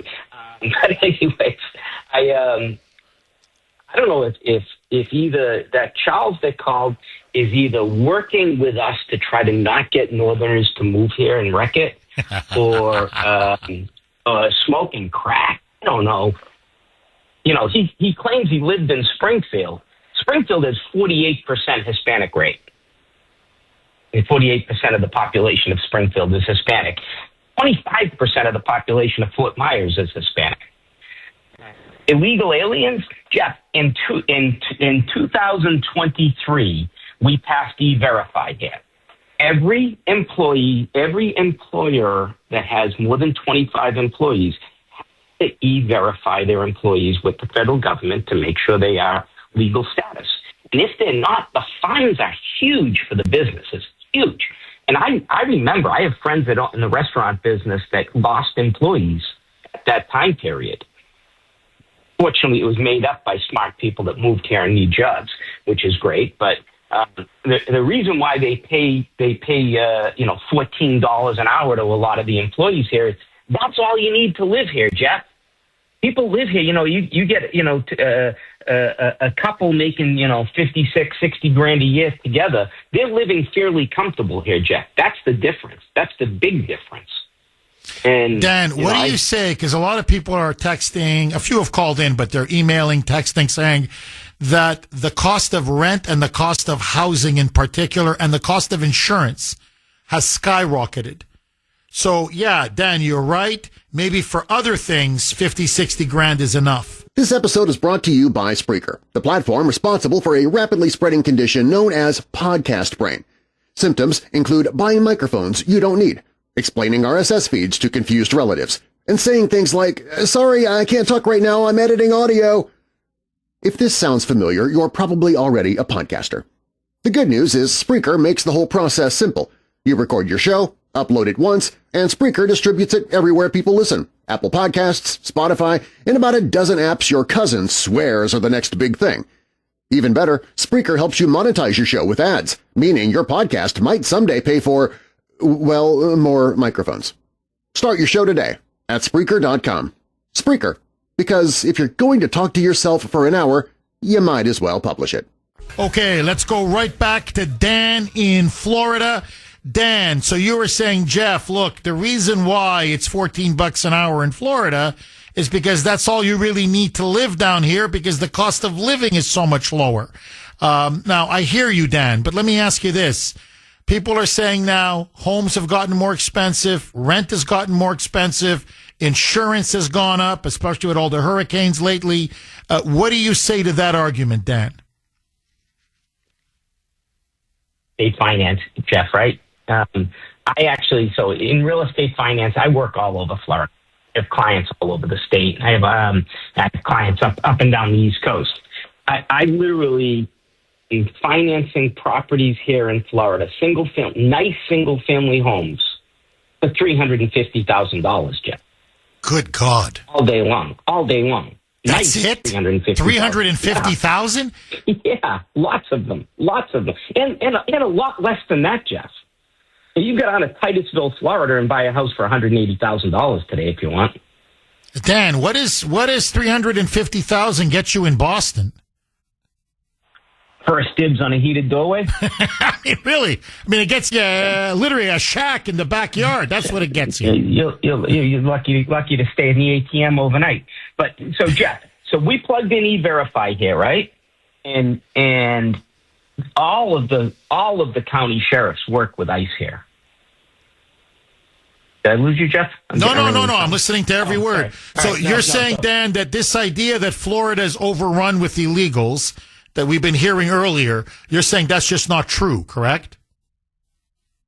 In South Florida, in Orlando area, there were a lot of Hispanic people that came either from Central America or the Cuba, obviously, over the years. And a lot of them have hung on to their native language when they're talking to each other. But you don't need to learn Spanish to live in Florida, Jeff. Not by a long shot. I think he's up for a rude awakening if he's going to Arizona and thinks he's going to get away from having to talk Spanish. Jeff, you mentioned San Francisco, right? And you'd love to maybe live there someday. Jeff, San Francisco is not San Francisco anymore. San Francisco was beautiful 20 years ago. I was in San Francisco a couple of years ago. I got off the plane, and I remembered the San Francisco from 20 years before. I hadn't been there in 20 years. I got off the plane. I said to the taxi driver, "What the hell happened to San Francisco?" He said, "Oh, this place is crazy." He was a cab driver from Afghanistan, Jeff, who told me that the U.S. was screwed up. He and his wife couldn't wait to get out. But he's going to, he wants to leave the United States? U.S. because it was so screwed up. Yep. Where is he planning? He's not planning to go back to Afghanistan, is he? Well, clearly not, but a million other countries that take better care of their people. Wow. Well, I mean, you've been hearing horror stories. We've been hearing horror stories, obviously, the homeless camps, the discarded needles, the people urinating on the sidewalk, I mean, you're right. I mean, they're not stories, Jeff. They're real. They're real. No, I hear you. Dan, as always, very informative call. Thank you so much, my friend. No, I mean, the liberals have destroyed San Francisco. But I'm telling you, 20 years ago it was beautiful. And we were actually even thinking, saying, hey, what if we ever lived here? Would we live here? And I was like, well, no, the fault line. I mean, forget the liberals destroying it. I'm like, no, I don't want to live in a place where there could be a massive earthquake. Call me crazy. So, that's, I'm like that, though. I'm very conservative and all. Anyway, in my personal life, trust me, very conservative. 617-266-6868 is the number.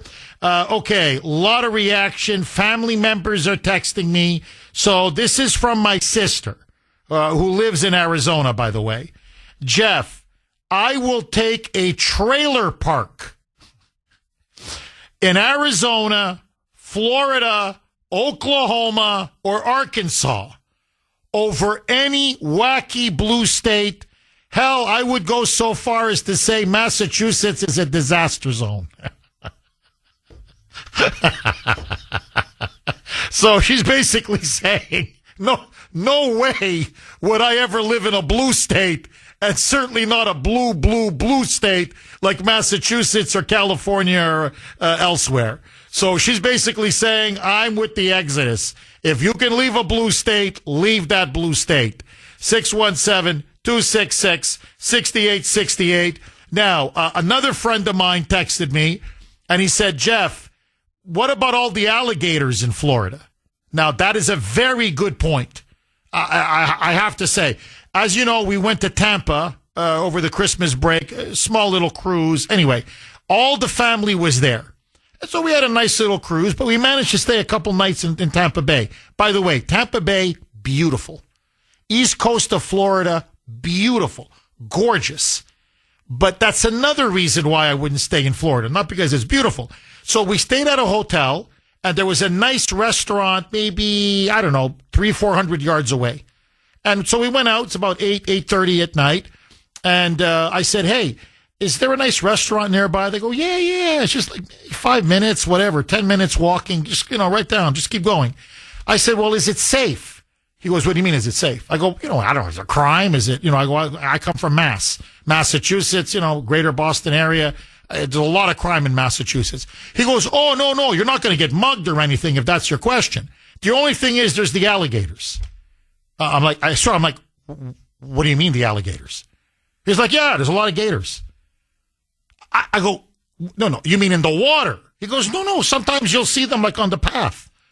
He goes, but no, don't worry about it. They're more afraid of people than the people are afraid of them. I'm like, whoa. Whoa. No, hey, I don't do alligators. Do you understand that? I don't do alligators. Now, my family convinced me to go with them to dinner. They were calling me chicken and, other things. I can't say it on the air. But they were making fun of me, laughing at my expense. Now, the whole time, I'm telling you, I had a mini panic attack. I'm walking down that path. I'm looking left. I'm looking right. Every sound, I'm like, oh, my God, it's a gator. That's a gator. My heart's like, drum, because I'm thinking with my luck, I'm the one guy who's walking down that path, and all of a sudden, something just pops out, and my right foot is gone. I'm like, and I'm like, it's gone. What the hell happened to my foot? It's in the gator's mouth, and the thing is just, fleeing, going back into the water. So I'm like, no, hey, I'm no tough guy. I'm not, whoa. So I said, listen, I wouldn't live here for the hurricanes, because they were, they're all, you talk to people, they go, well, if you live in the hurricane zone, yeah, you get the occasional hurricane. Insurance is very high. It's more expensive. But if you live outside the hurricane zone, which is like maybe 25, 30 minutes away, it's fine. There's no problem. I mean, you get heavy rain and wind, but you don't get a hurricane. The moment I hear hurricane, I'm like, no, I'm good. I don't care. 20 minutes, 50 minutes, an hour. I'm good. I don't need to confront the hurricane. That and the gators. And I said, you know what? Maybe you guys want to come to Florida and relocate. I'm good where I am. I'll take the illegals, the high taxes, and the blizzards. because at least I'll have my foot and I won't get washed away in some hurricane. 617-266-6868, but that's me. Ken in New Hampshire. Thanks for holding, Ken, and welcome. Mr. Kuhner, you gotta get out of Massachusetts. As Rosanna Dana would say. Now, it's obviously, Jeff, you're not going to Florida. I'm with you there. All the things you've mentioned, pretty much. Bottom line is, I hate hot weather for that long. No, count me out. But I have an interesting story in my life. So let me bring you to New Hampshire. I'm a 20-20-20-er. That means 20 years in Connecticut, 20 years in New Hampshire, 20 years about in Massachusetts. Now I'm back in New Hampshire, and that was the plan all along, get close to retirement. I'm going back to New Hampshire because my wife's family's there, and she has a lot of deep ties, and New Hampshire's just a lot better politically, too. So, yeah, it sounds like Grace has got the heels in deep into the ground. No, not happening, Jeff. All right, I get it. The kids are in high school and stuff. And it's true. Overall, as far as the academics, not the culture, the schools are better in Massachusetts. I found that while I lived in Bolton. It's true. So maybe you're on the same plan. You have to wait. But just in case you find a way, let me tell you, Grace is into real estate, right? Yes. Yeah, well, how about check out Wyndham? Ken, do me a favor. Hang on. I'm up against a break. Ken is making the case. This episode is brought to you by Spreaker, the platform responsible for a rapidly spreading condition known as podcast brain. Symptoms include buying microphones you don't need, explaining RSS feeds to confused relatives, and saying things like, "Sorry, I can't talk right now, I'm editing audio." If this sounds familiar, you're probably already a podcaster. The good news is Spreaker makes the whole process simple. You record your show, upload it once, and Spreaker distributes it everywhere people listen. Apple Podcasts, Spotify, and about a dozen apps your cousin swears are the next big thing. Even better, Spreaker helps you monetize your show with ads, meaning your podcast might someday pay for, well, more microphones. Start your show today at Spreaker.com. Spreaker, because if you're going to talk to yourself for an hour, you might as well publish it. Okay, let's go right back to Ken in New Hampshire. He's lived 20 years in Connecticut, 20 years in Massachusetts, 20 years in New Hampshire. Basically, he's getting ready for his retirement, and he says there's no question. Living in a reddish or I guess a purple state like New Hampshire, infinitely better than a blue state like either Massachusetts or Connecticut. Now, he does concede the schools here, very good. I got two kids, as you know, in high school, Ashton and Ava. And Ken says, yeah, I could understand. You want them to finish school because the schools are good. But after that, Ken is saying, come on up to New Hampshire. And he says he's got some great areas. Please, Ken, pick up where you left off. Yes, Jeff, off of I-93 is your future home. So let me sell you on it. And I know Grace is digging in deep, but let's throw out some ideas. If you were to come up, yeah, you could live in Salem, Pelham, thereabouts. Send your kids to Bishop Girton, Nashua, Catholic school. I know you've mentioned that being a possibility of. Certainly, they're not going to be wokeified big time like they are now. I'll tell you that much. And they're still an hour and a half, Jeff, from their friends now. They can easily touch base. And I know my son did that. He ended up in New Hampshire, but he has close buddies in the Bolton area, and he stays in touch with them. But I'm just giving you ideas. So if not and then as far as I mentioned Wyndham first, because if you're looking for good public schools in New Hampshire, the two best clearly are Wyndham and Bedford, and they both have beautiful schools and beautiful houses. So that's the best to look for there. But bottom line, as far as the politics, and people are worrying, Massachusetts politics just going to New Hampshire. There's a wall. That ain't happening. Very simple explanation, Jeff. They pay the legislators $100 a year. They don't make so much trouble. It's that simple. It's not a professional. Oh, that's a very good point. No, you're right. It's a very good point.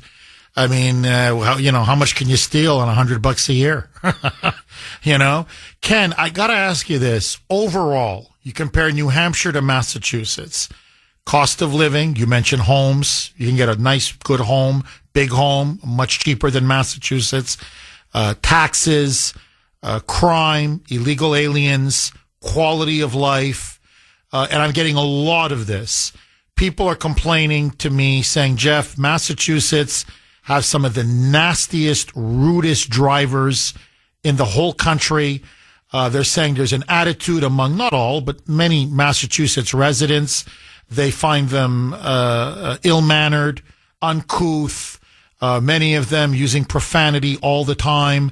They say, you know, Jeff, the one thing about red states, not just down south, but elsewhere, people, you know, they say, yes, sir, yes, ma'am, whatever, no, sir, no, ma'am.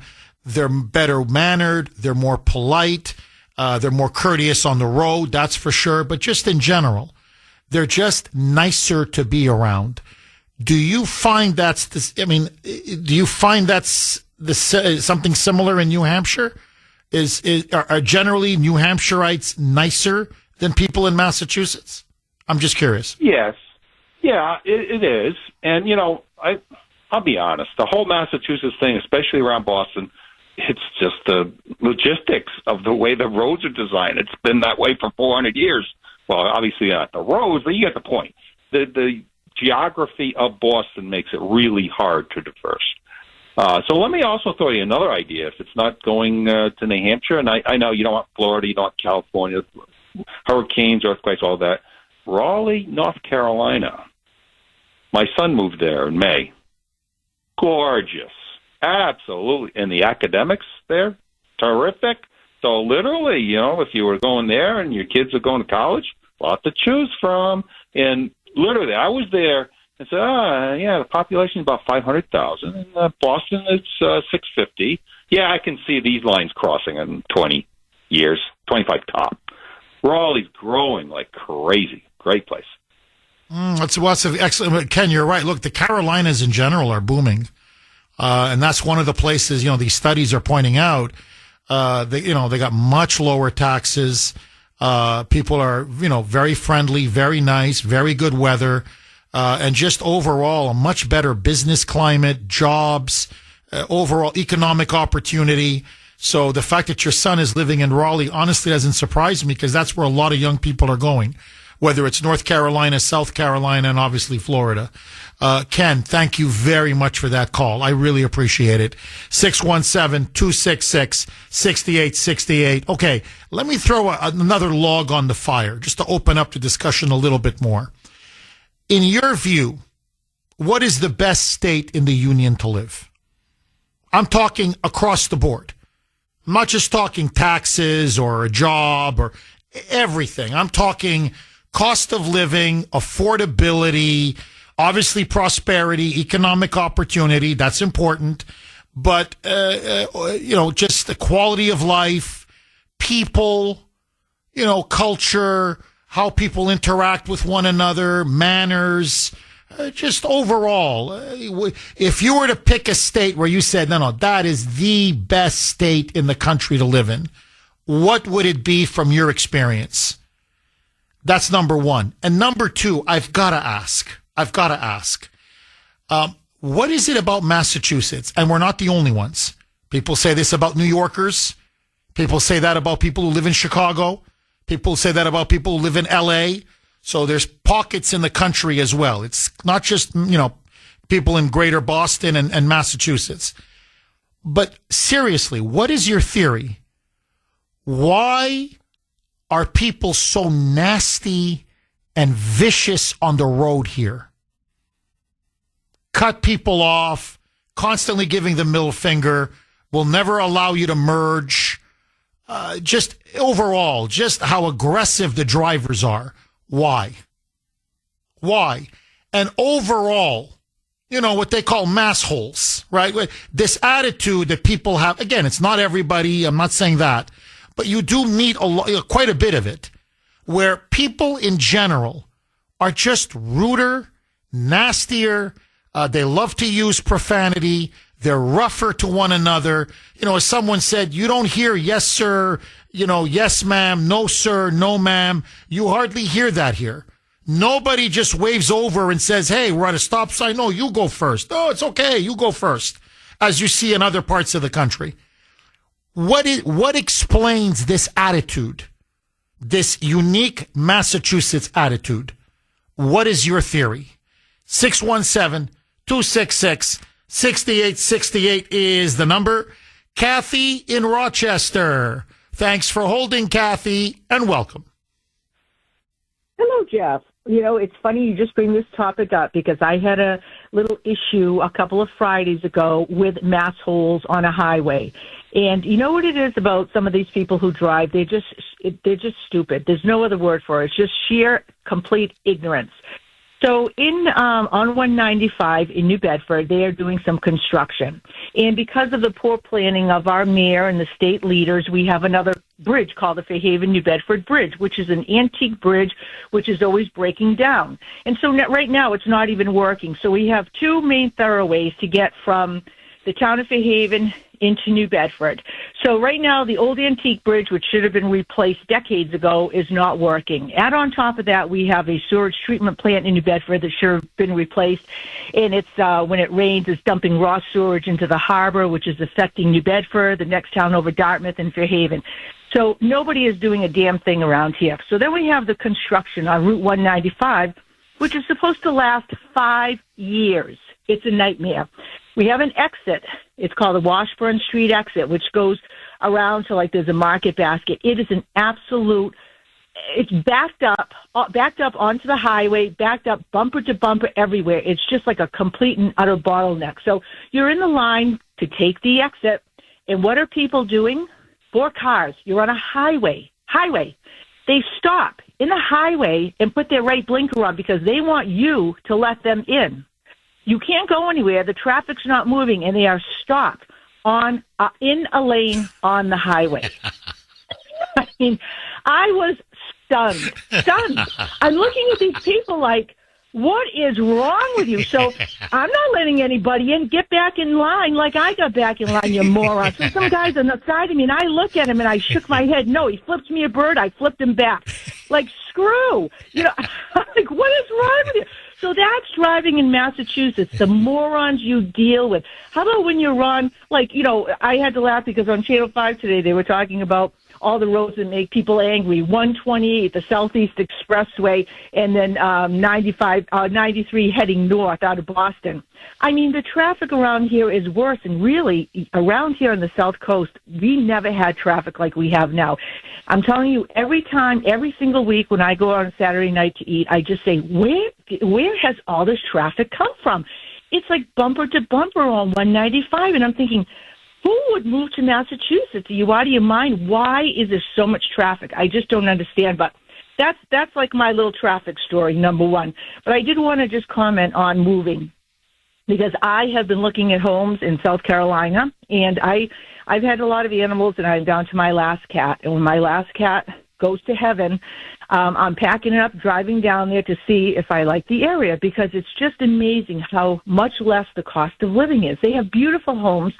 You know, the homes are a little bit more like 400, let's say 400 to 4. You can get a beautiful 2,500 square foot home in South Carolina, beautiful homes. And the only drawback is they do build them very close together. That is the one drawback. And they have alligators, too, in South Carolina, which I'm not too crazy about alligators, and I really hate snakes. So that would be, if I look at a home and it's near a body of water, it gets the X, because I am not living near any body of water where there's gators and snakes.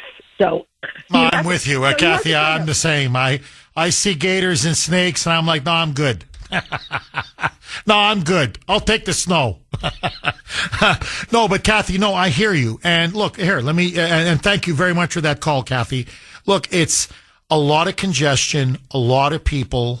It doesn't help that you have all these illegals pouring in, but let that go. And I think that's part of the problem.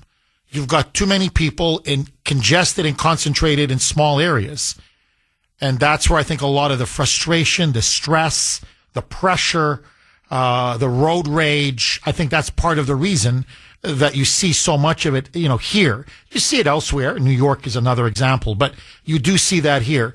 Now, I'm just going to give you a very quick story, because this is such a Massachusetts story. I've told this story to friends of mine in Florida, in North Carolina, in Utah, in Arizona, and they don't believe it. They're like, they shake their head. They go, we've never seen that. Where we live in those states, we don't see that. We've never seen that. So I'm driving in my car. I'm almost about 5 minutes away from home. And I have my two beautiful children with me in the car. Now, I'm telling you, I'm not exaggerating an iota for dramatic effect. It is 2 lanes on one side, orange or whatever, yellow line, and then 2 lanes on the other side. I'm driving. There is nobody in front of me. On the other side, there's nobody. And I'm going maybe 40 miles an hour. And I'm telling you, there's there's a car maybe a couple hundred yards behind me. Okay? Like, it's really far behind me. And I'm approaching a Dunkin' Donuts. As I approach the Dunkin' Donuts, there is an old lady in the car. Why do I say old? Because she had white hair. You could tell on her face.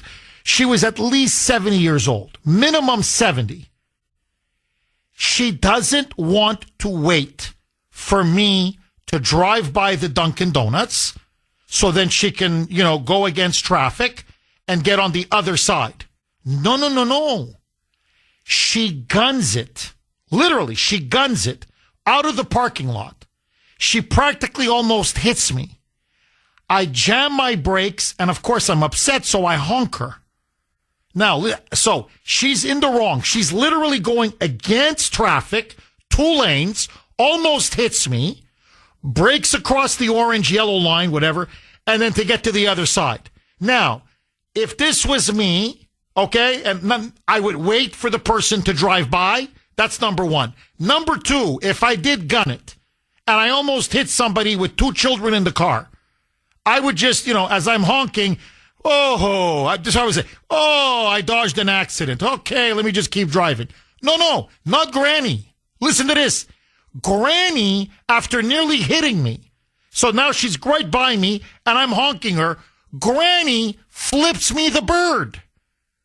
As she's driving, right hand on the wheel, left hand, there's the middle finger. So there, Granny is driving against traffic, almost causes an accident, and then, I've never seen this in my life, flips me the bird. And Ava was like, Daddy, this was when she was much younger. Daddy, what does that mean? That's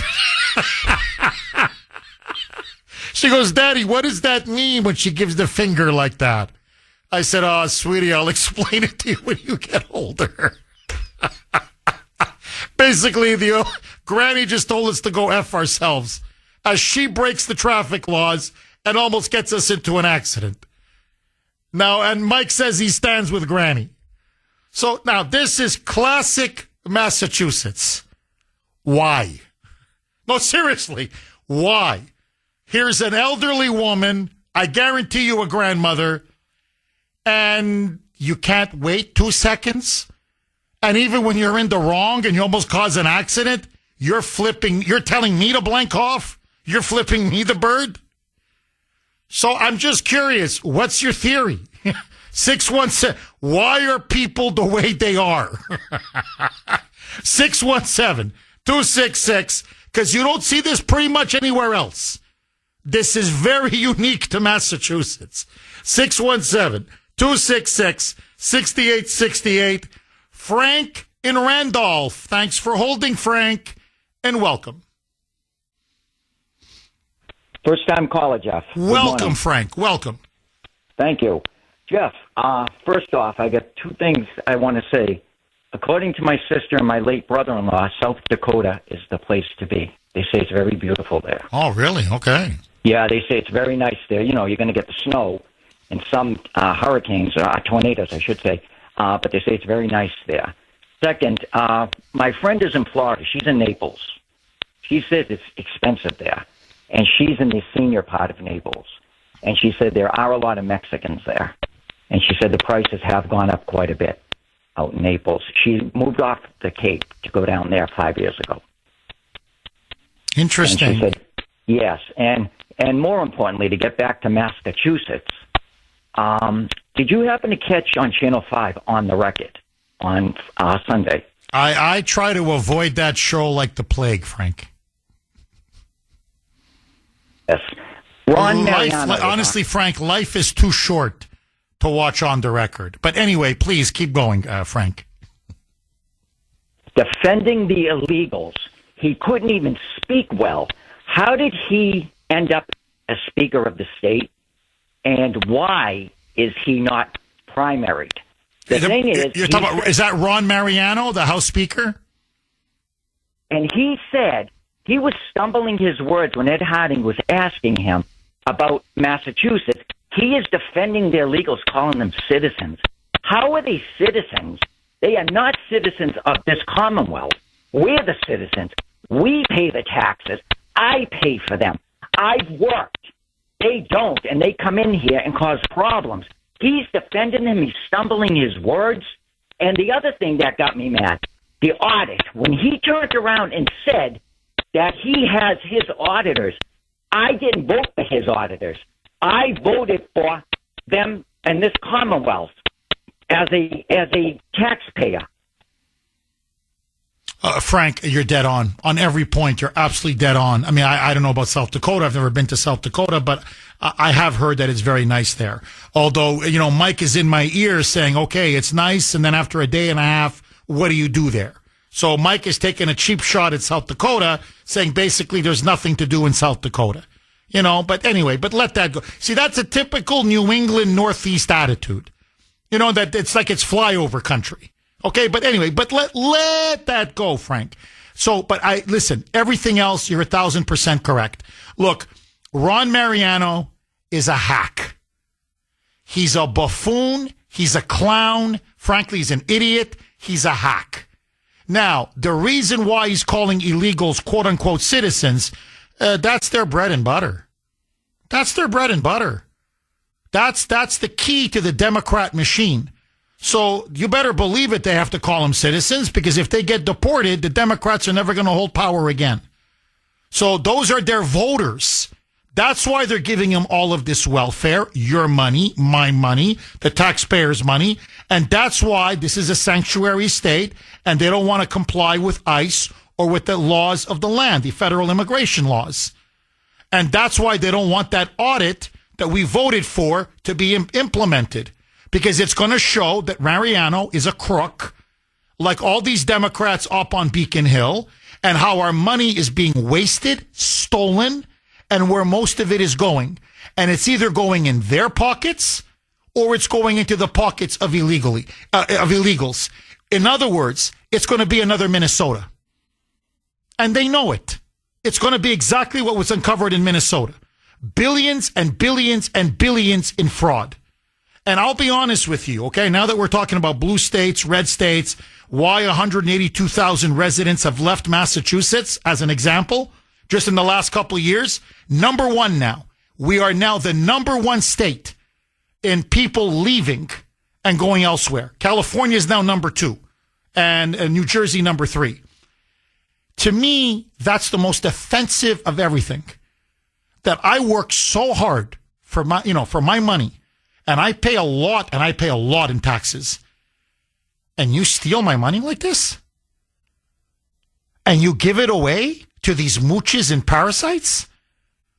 And then when I complain, you dare call me a racist? No. That's what really sticks in my craw. 617-266-6868 is the number. Lines are blazing. John in Florida, the Freedom State. Thanks for holding, John, and welcome. Hey, Jeff. I think me moving down here was the best thing that could have ever happened. I absolutely love it. I got a house that was so affordable. My pay scale never changed from Massachusetts. I put 20 years with the company up there. And I got told one day back in 2020, oh, we're shutting in 6 months, but you're going to be the last one to go. I thought to myself, well, why am I waiting if I'm already going to be told? So I took my knowledge, my experience, and I came down here. And don't let people tell you they're not high-paying jobs. I left Massachusetts making $150,000. I came to Florida making $100,000 the first year, and I'm up to making $125,000 now. And if you've got a trade and you can back it up and you got something to stand on with knowledge and experience, there are companies down here. Most of the time you got to find a company that has somebody that's from somewhere else to understand what you're worth. John, we've been getting calls and quite a few emails from people saying, John, look, yes, Florida is beautiful. They love the weather. You're right. If you have a good job, life is nice in Florida. But what do you say to the argument that they're saying homes have become too expensive, rent has become too expensive, a lot of people are moving to Florida, congestion, this is driving up the cost of everything, insurance is too high, in other words, and healthcare. They say that the quality of healthcare in Florida is nowhere near the quality we have here, say, in Boston, Massachusetts, that Florida is not the land of milk and honey the way it's often portrayed. What do you say to that argument? I agree with the health issues. I agree with some of that. But at the same time, if you're coming down here right now with the economy and everything that's going on around the world, of course you're not going to get a good, fairly priced house. I came down here in 2019, paid $28,000 for my house, and it's worth $130,000 now. Wow. John, if you don't mind me asking, where do you live? I'm not far from Orlando. I'm right between Orlando and Tampa, right next to the city of Lakeland.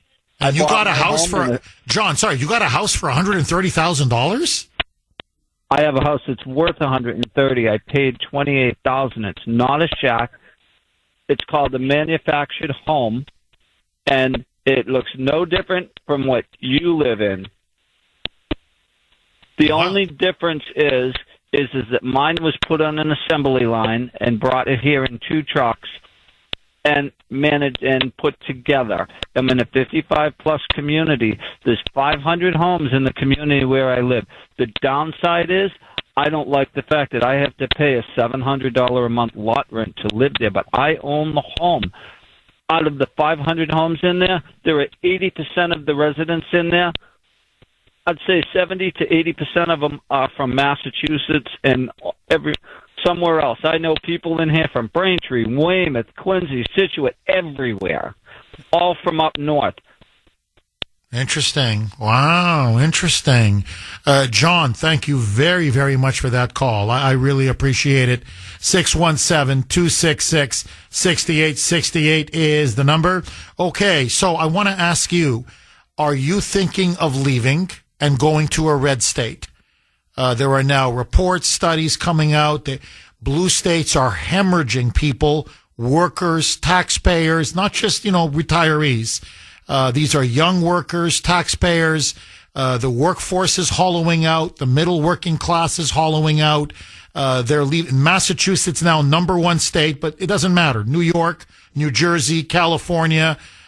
People are leaving, fleeing blue states in droves, and they're relocating, frankly, not just to Florida, but to the Carolinas, to Oklahoma, to Texas, obviously, to other red states. Taxes are much lower. Cost of living is much lower. Much more law and order. Crime is much lower. Overall quality of life, they say, is infinitely better. Agree, disagree. And are you one of those people that's done it or thinking about doing it? Anthony in New Hampshire. Thanks for holding, Anthony, and welcome. Well, Jeff, when you first came to Massachusetts, I was Anthony from Revere. Then I was Anthony from New Hampshire. And when I was a teenager, I was Anthony from Florida. So I've lived in several states. Florida, I lived for about 8 years. You don't have to worry about the alligators there. You have to worry about the fire ants. They get you more than the alligators do. But when I first moved up here and I would call your show, Jeff, I would say to you all the time, you need to move up here to New Hampshire. It's great. Well, we have a refugee problem, buddy, and that's no longer the case. We just had, in my town of Kingston, we just had to rally the troops, and we beat them by about maybe 200-300 votes, but they were trying to raise Anthony, can you hang on? We're up against a hard break. I want to come right back to you. This episode is brought to you by Spreaker, the platform responsible for a rapidly spreading condition known as podcast brain. Symptoms include buying microphones you don't need, explaining RSS feeds to confused relatives, and saying things like, "Sorry, I can't talk right now, I'm editing audio." If this sounds familiar, you're probably already a podcaster. The good news is Spreaker makes the whole process simple. You record your show, upload it once, and Spreaker distributes it everywhere people listen. Apple Podcasts, Spotify, and about a dozen apps your cousin swears are the next big thing. Even better, Spreaker helps you monetize your show with ads, meaning your podcast might someday pay for, well, more microphones. Start your show today at Spreaker.com. Spreaker, because if you're going to talk to yourself for an hour, you might as well publish it. Okay, let's go right back to Anthony in New Hampshire. By the way, every word that he's saying is completely true. I remember Anthony would often call in the past. I mean, he's a regular caller, but what I mean is he would call in the past and often say, "Jeff, you got to come up to New Hampshire. You got to come up to New Hampshire. It's better here than in Massachusetts." Anthony says, no more. No more. Maybe in the past, but not now. Why? Because so many Massachusetts refugees are bringing their left-wing moonbat politics with them, and they're ruining the state. Anthony, please pick up where you left off. You said there was a vote in your town in Kingston, New Hampshire, and you had to rally every single resident to beat off the radical left by 200-300 votes, and then we got cut off. What were they trying? How were they trying to screw your town? How were they trying to destroy your town, Anthony? Jeff, my town has minimal crime, okay? When I'm talking about crime, you might get the occasional domestic dispute. You might have a teenager that stole its neighbor's bicycle, but that's about it. So I tell everybody that comes to visit me, do not go more than 5 miles an hour over the speed limit, because the cops will pull you over if you're going 8. And that's all the cops are a revenue generator in my town. Now, don't get me wrong. I love the police, and I'm not saying that we don't need them.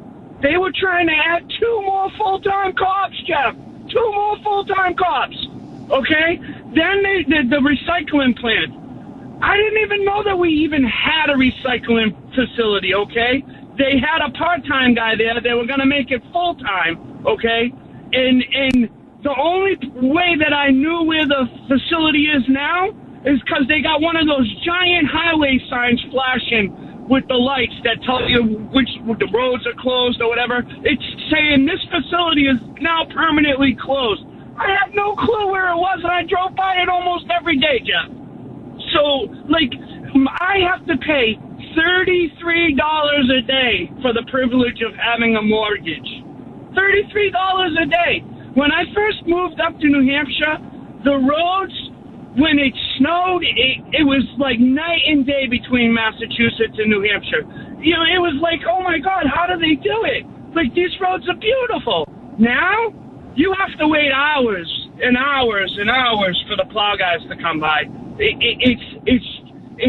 teachers, you can't keep the teachers because of the pay scale, partly. But it's also because of all the superintendents. They're all making the money, and they don't do none of the work. And you can't even keep them bouncing around the state. The problem is the Massachusetts, not just Massachusetts, because my in-laws are from Rhode Island, and I love them to death, and they retired and moved up to New Hampshire, and they still vote the same damn way. Like, we just had 2 years ago, we had one where they installed a $40,000 pickleball court, okay? The pickleball court this year was covered in snow for 5 months of the year. That raised my taxes 3 cents on per $1,000. So when they're all on Facebook, because I'm on the page that's on Facebook, they're all saying, how could you not vote for 2 new police officers? I say that pickleball court looks really nice covered in snow 5 months out of the year. That's how. Anthony, if you don't mind me asking, and if I'm getting too personal again, please tell me. Your in-laws, who you love, I get it. But have you ever, confronted, I mean, I don't mean in an aggressive way, but have you ever said to them, look, I don't get it. You leave Rhode Island, you come to New Hampshire because the taxes are lower, the crime is lower, quality of life is much better. We don't have the kind of illegals that you have in Rhode Island, the massive government corruption, the waste, fraud, and abuse. And then you come and vote the same way. Like, why? Don't you see the connection? You vote the same way, you're going to get the exact same thing you fled from in Rhode Island. Have you ever confronted them? And if you did, what was their answer to you? Nothing too personal that I wouldn't discuss with you, and I've called about many personal topics through the years. My father-in-law does not talk to us barely because of our vote for Trump. The mother-in-law, we can talk to her, but she just says, well, your father says, I can't make him upset with me. I have to live with him. And, so I get it. And the other thing, Jeff, is if I know that you're a family member that I love and care for, and I know that you vote a certain way, in today's political climate, I won't discuss politics with you. My father bleeds blue. If politics even remotely starts coming up, I have to put my foot down. Like if I have the family over for Thanksgiving dinner, I have to say no politics, no politics, no politics, because it's only going to upset my father, and then it's only going to upset me, and it's not worth it to me to cause a rift amongst the family. Now, talking to other people, I'll come at them full steam. Full steam, and believe me, I do. I went after every single liberal that made a comment on how could you not vote for this, and how could you not vote for that? And I would say $33 a day is how I couldn't vote for that. I won't vote for anything that adds 0.00001% to my taxes because I'm done. Like, if you keep on raising my taxes, I'm going to be forced to sell my house and move. And we're at the point now, Jeff, where if we had any extra money, which we don't, because I also have to pay taxes in Massachusetts because I work in Massachusetts. So every day that I work, I get taxation without representation in this stupid state. And I have to deliver pharmacy meds to illegal immigrants that are milking the system. And I've called you about that numerous times. But, at the end of the day, I'm forced to work here because I get paid well enough that it makes it close. But I'm telling you right now, Jeff, some of the jobs in New Hampshire are starting to raise their wages. And every day I get that email from Indeed or whatever it is, and I scratch my head and I start doing the math. Is it worth it for me with the taxes that I have to pay, the pay difference? But at the end of the day, if my kids weren't in school like you, I'd be out of here. We would be gone. And we looked at West Virginia, and we found the perfect place in West Virginia.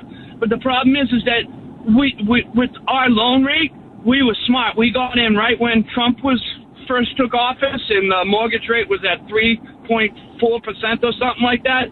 I can't touch that mortgage rate right now. So what we're hoping for is that we're going to start stocking away a little money, and we're hoping by the time Trump is leaving office that the mortgage rate will come back down so that we can flee the state. Because, Jeff, here's all the proof that you need. There was a town in New Hampshire that had a special election for a congressional seat on the state congression, but it was a solid red Republican district for the past 60, 70 years, and they elected a Democrat. Yeah, that's a bad sign. That's a bad omen. Yeah, no, I'm getting a lot more. I'm getting a lot of New Hampshire people now. It's been a while texting me or emailing me and saying, Kuhner, man, New Hampshire is not what it used to be. It's becoming purple and even in some parts blue. And they're following Massachusetts right down the tubes. Anthony, dynamite call. Dynamite call. Thank you so much, my friend. 617-266-6868 is the number. Okay, I want to read this from Marianne. She's a regular, very long time listener. She lives in Florida, and this is what she wants to get this off her chest, and she's speaking for many Floridians. Jeff, your caller, John, lives very near me because I'm in Lakeland. and I have a manufactured home as well. Now, she says this is the key point. You're listening to people that are very jaded. You can't come down here now or go anywhere now where rents are not 2 or 3 times what they normally are. I'm sorry, but I am so pissed off at these callers saying that Florida is not a good place to live. That's not true. We're about to have our property taxes ended or rescinded because DeSantis is fighting to get them gone if you own and live in your home. We have no state income tax on your wages. We have excellent medical care and new hospitals and new medical clinics going up everywhere. And if these, I can't say this, and if these a-hole people from Massachusetts and Rhode Island and Connecticut and all the other liberal blue states would stay the hell out of here, things would be great again. But this is all over the country. So they can can't say this, they can shut the hell up. Let me clean it up. They're the ones causing all the problems with high rents and traffic congestion. This episode is brought to you by Spreaker, the platform responsible for a rapidly spreading condition known as podcast brain. Symptoms include buying microphones you don't need, explaining RSS feeds to confused relatives, and saying things like, "Sorry, I can't talk right now, I'm editing audio." If this sounds familiar, you're probably already a podcaster.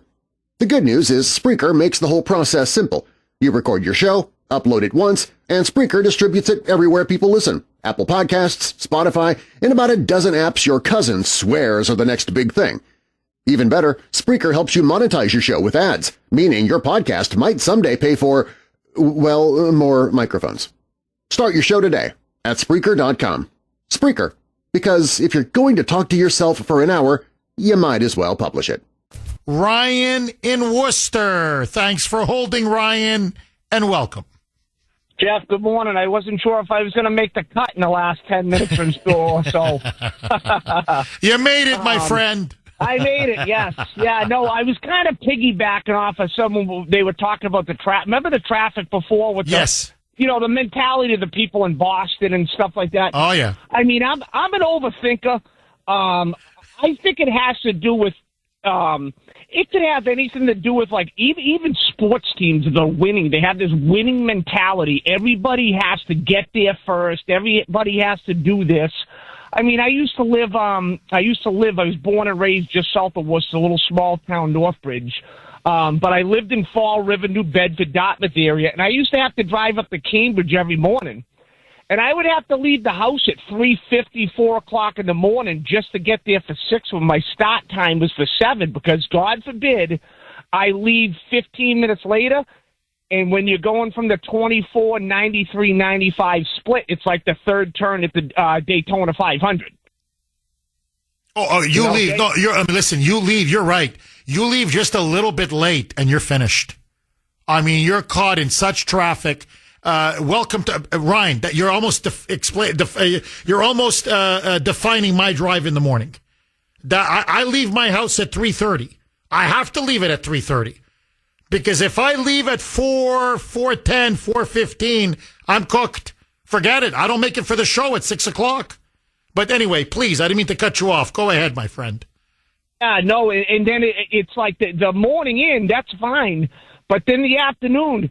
You're cooked, you're cooked as a goose on the afternoon. Sometimes it would take me 3 hours to get home. I remember there was a point in time when my daughter was born, and she was in bed. She was in the crib at 6 o'clock at night. And sometimes I didn't see my daughter for like probably 5 or 6 months just because of the commute. And I used to get so angry over the commute, Jeff, and I attune it to like listening to some of the music I was listening to. I would be listening to some like Metallica, some hard music and stuff like that. I said something's got to change. I need to change this commute on the way back. I just got into the right-hand lane, the slow lane, the old grandpa lane, and put on Frank Sinatra, and I never had a problem. Interesting. So Ryan, you think a lot of the nastiness and the fact that people are really rude to each other, a lot of it comes down to road rage, the brutal commute, the frustration, the anger. It just kind of boils over. And then you're spending so much time in the car that it kind of bleeds over into everything else, correct? You know, you have going on now. You have the I-90, 495, $500 million construction project going on. Just 15 miles down the road, you have the 95 in Mass Pike project that's going on. Wait till the $1.5 billion project that's going to be the Mass Dig 2.0 that starts in Alston, Brighton. And then you got the Cape Cod bridges that are starting up. And then they want to charge you for driving. Remember the mileage tax? Oh, yeah. That was the last time they called you. To really brew, you know. And never mind all the tolls that you're still paying on the Pike when those are supposed to be, it was supposed to be paid for back in the 80s, wasn't it, I think, if I'm not mistaken? I mean, honestly, Ryan, they screw you 6 ways to Sunday. They really do. I mean, it's just, you know, they pick your pocket from the left, they pick your pocket from the right. I mean, they just, you can't breathe. I mean, you're dead on, my friend. Ryan, I think you hit the nail right on the head. Absolutely nailed it. Ryan, thank you very much for that call. Let's go to, is it CJ or CJT? All right, let's, CJT in Milton. Thanks for holding, CJT, and welcome. Hi, Jeff. CJT from Milton. How are you? I'll make it quick. I know we're getting near the end. I'm very familiar with Florida. I go down there often.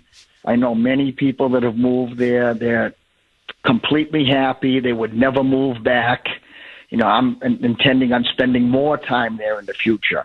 I just want to mention a couple quick things. Gas prices, similar to here, despite what, you know, some may say.